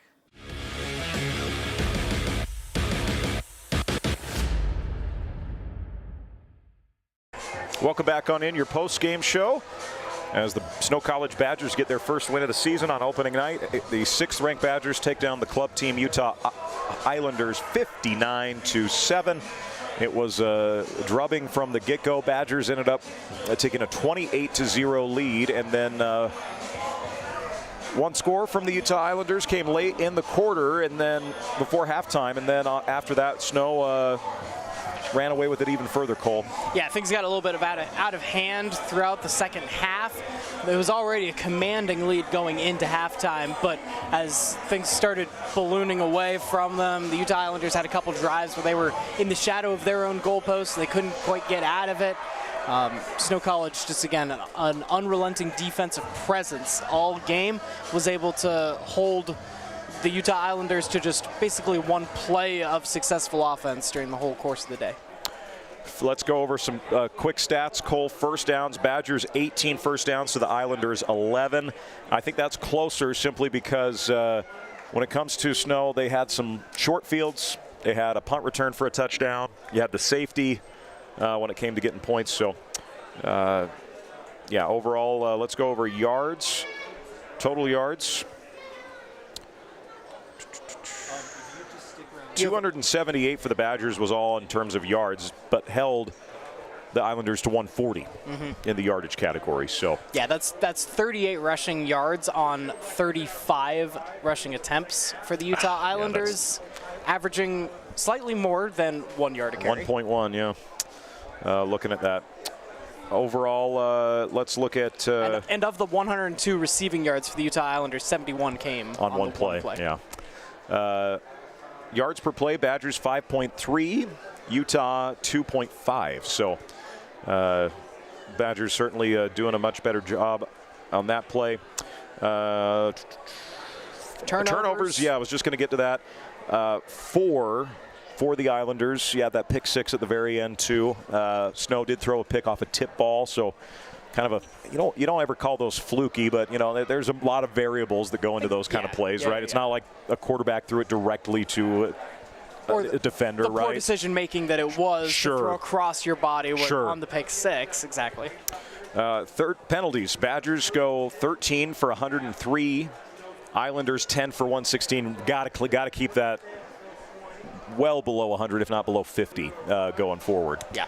Looking at time of possession, Islanders had it for 32 minutes and 18 seconds. Badgers for 27:35. And that time of possession stat becomes very unofficial as we veered into the second half of play, where the officials kept the clock down on the field and kept us surprised every so often. But clock operating issues from the get-go in the Zions Bank Stadium. Third down efficiency, Badgers went 6 for 11. Islanders 4 for 13 on fourth down. Badgers 1 for 2. Utah 0 for 1. Badgers at the end of the day, Cole, just did what they needed to do, right? That's the same message when a Power 4 plays an FCS opponent. Come in, handle business. Badgers did that, and they can look forward to next Saturday making the trip out to Kansas. Yeah, this was an effective tune-up game, which is what we talked about in the pregame show. You want to see the right score on the scoreboard by the end of the game, but really it's more about how you get there and what you can see out of your young guys. We saw a quarterback today that is taking over in his first year starting at this level, and he looked effective and efficient in places where he needed to be. The one interception comes, like you say, on a tip drill. Otherwise, he was able to find receivers when they broke open. Took enough chances, right? Wasn't just playing it safe against a team he knew that he could dice up and then also rely on the running game. They knew where they could win, and yet they still took some chances, and that was good to see. Right. Let's go over some individual numbers real quick. Want to hit those for the Badgers before we wrap this up. Right. We got an award to give away. Jack Tho, 16 of 22. For 159 yards, 3 scores, and an interception. So a lot of good things to build off of. A QB rating of 169.3. Can't tell you how fun that is to read a quarterback rating as a broadcaster. Leading the team in receiving tonight was Mikael Paiva. 7 catches, 62 yards, and a touchdown. A lot of good things there with leading the team in receptions and yards, I should say. Rab 2 for 30 and a score. Sellers 125 and a score. Burke 1 for 20, Rigtrip 3 for 14, 1 for 9 for Peters, and Villa had 1 for -1 yard. Rushing, Rigtrip 8 for 58. Wilson 10 for 40 and a score. Tapasoa 6 for 13 and 2 touchdowns.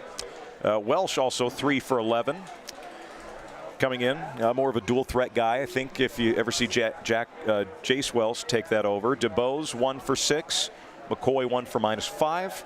For a team that was leading through the entire second half, they didn't lean on that run game as much as maybe you would expect them to, and so we'll see just how they treat that going forward. Sure. Total tackles, Malo coming up with that. The linebacker Taylor Malo had a really good second half, ends up with 8 total tackles. Itiawa ends up with 6 from Dallin Sweat as well, who was the leading tackler at the half. A bunch of TFLs across the board as well. Wright with a couple TFLs, 2 from Keegan Hall, former Juab Wasp.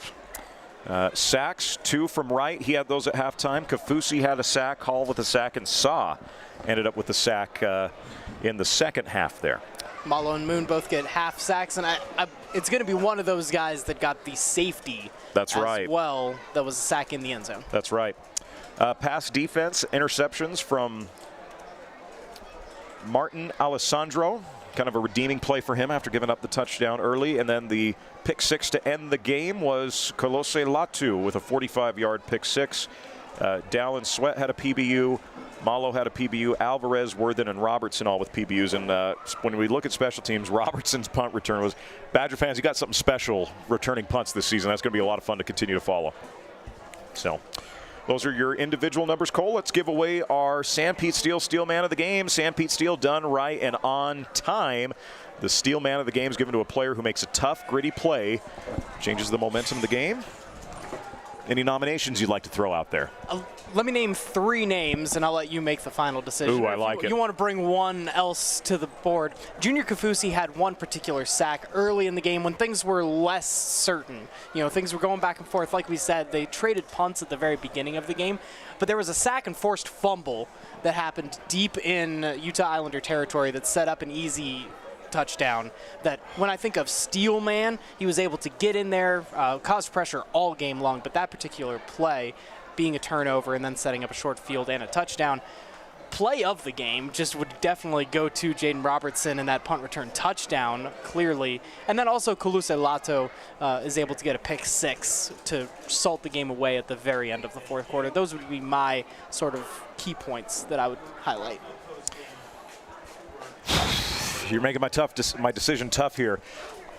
I would say, you talk about changing the momentum of the game, and it's really what got this Badger defense going. That Junior Kafusi play that you mentioned certainly was the moment. And as a representation of the pass rush, that was the story truly of the game, the inability of the Islanders to get anything moving, whether through the air or on the ground. It was because of a pass rush and run blitzing from the linebacker level and everything else. But Junior Kafusi on the end caused a lot of pressure, caused a lot of chaos. Congrats to the sophomore defensive end from Glendale, Utah, Junior Kafusi, the East High School product, your Sam Pete Steel man of the game. A lot of other good performances tonight. Really impressed with Dallin Sweat. Now, I might, again, sound a little biased here. Dallin is my backyard neighbor. His parents are my backyard neighbor. I called a lot of his games in high school. Right. But to see his evolution, right, from what he was as a senior at Manti a couple of years ago, had a very good game on this field in the state semifinals when he was a senior. To see he was a middle linebacker. Now he's playing that outside spot. Another very cool thing to see. A lot of good things for this Badger team to build on. Excited to talk to Coach Erickson later this week before they get moving out to Kansas. So, Cole, my friend, as much a pleasure as it's ever been to call a football game. Can't thank you enough. Glad I got to share my debut as your debut as well. We've spent some Friday nights together, and we've even been at the state tournament level where we've been calling games, basketball and football, but college feels a little bit different. And now that Tanner Wilkinson calling himself the voice of the Snow College Badgers. Congratulations on that, Tanner. Personally, Appreciate that, brother. And it was truly a pleasure for me to be able to join you here on your maiden voyage. Well, let's wrap this thing up. Let's give our big thanks. Big thanks to Sports Information Director Drayson Ball, giving us a plethora of information both before, during, and after the game to help make this broadcast run smoother, and his student assistant, Dylan Johnson. A big shout out to them. Our camera crew here in Herriman. That would be one Mr. Nate Kingston, cousin of Parker, hoping Parker runs a kickoff back for a touchdown next week against Portland State. And a few during the course of the season. Yeah, we'll take them. Lily Miller also on camera today. Really appreciated. She made the drive go quick. She's funny. She matched me and Joe's humor pretty good on the drive up here. Massive thank you to Snow College Athletic Director Karen Johnson, President Stacy McKiff for continuing to keep these broadcasts going. And they made a pretty darn good selection in the executive director of broadcasting at Snow College, one Mr. Joe Williams, who I just want to give my profound thanks to. At the end of the day, it was essentially Joe's call who was going to be the voice of the Badgers. And can't tell Joe how much that moment meant. We had a good meeting at the Ephraim McDonald's over what this was going to kind of look like. The snack wrap is back, so that was always a good thing to make a good decision, right? And just big thanks to Joe running a phenomenal show tonight. He'll continue to run this phenomenal show all season long. Professional level broadcast. Badgers are lucky to have him around and a part of the family with Snow College. So, Cole, again, thanks to you as my color man. As this is my maiden voyage as the voice of the Badgers, I want to thank you, the listener, for tuning in. This is why we do it. We do it for you. We do it for these kids. We do it for these families that are so well involved in all of this. Sports is a beautiful thing. Football is a beautiful thing, and it's a unifying thing. So as my first official game as voice of the Badgers, thank you, the listener, for tuning in. It was a special night, special way to see Snow College come out on top. Always good to start off with a win, too, regardless of how things are going. So your final score here from Herriman, your 6th-ranked Snow College Badgers 59, the Utah Islanders 7. You've been watching and listening to Snow Badger Football on the Mid-Utah Radio Sports Network, Centricom Channel 10, and SnowTV. So long and good night from Herriman, Utah. You've been listening to live Snow College Badger sports action on KMTI, the sports leader in South Central Utah. This sports broadcast has been brought to you by sports-minded sponsors throughout South Central Utah. Join us again for Snow College Badger Sports on KMTI.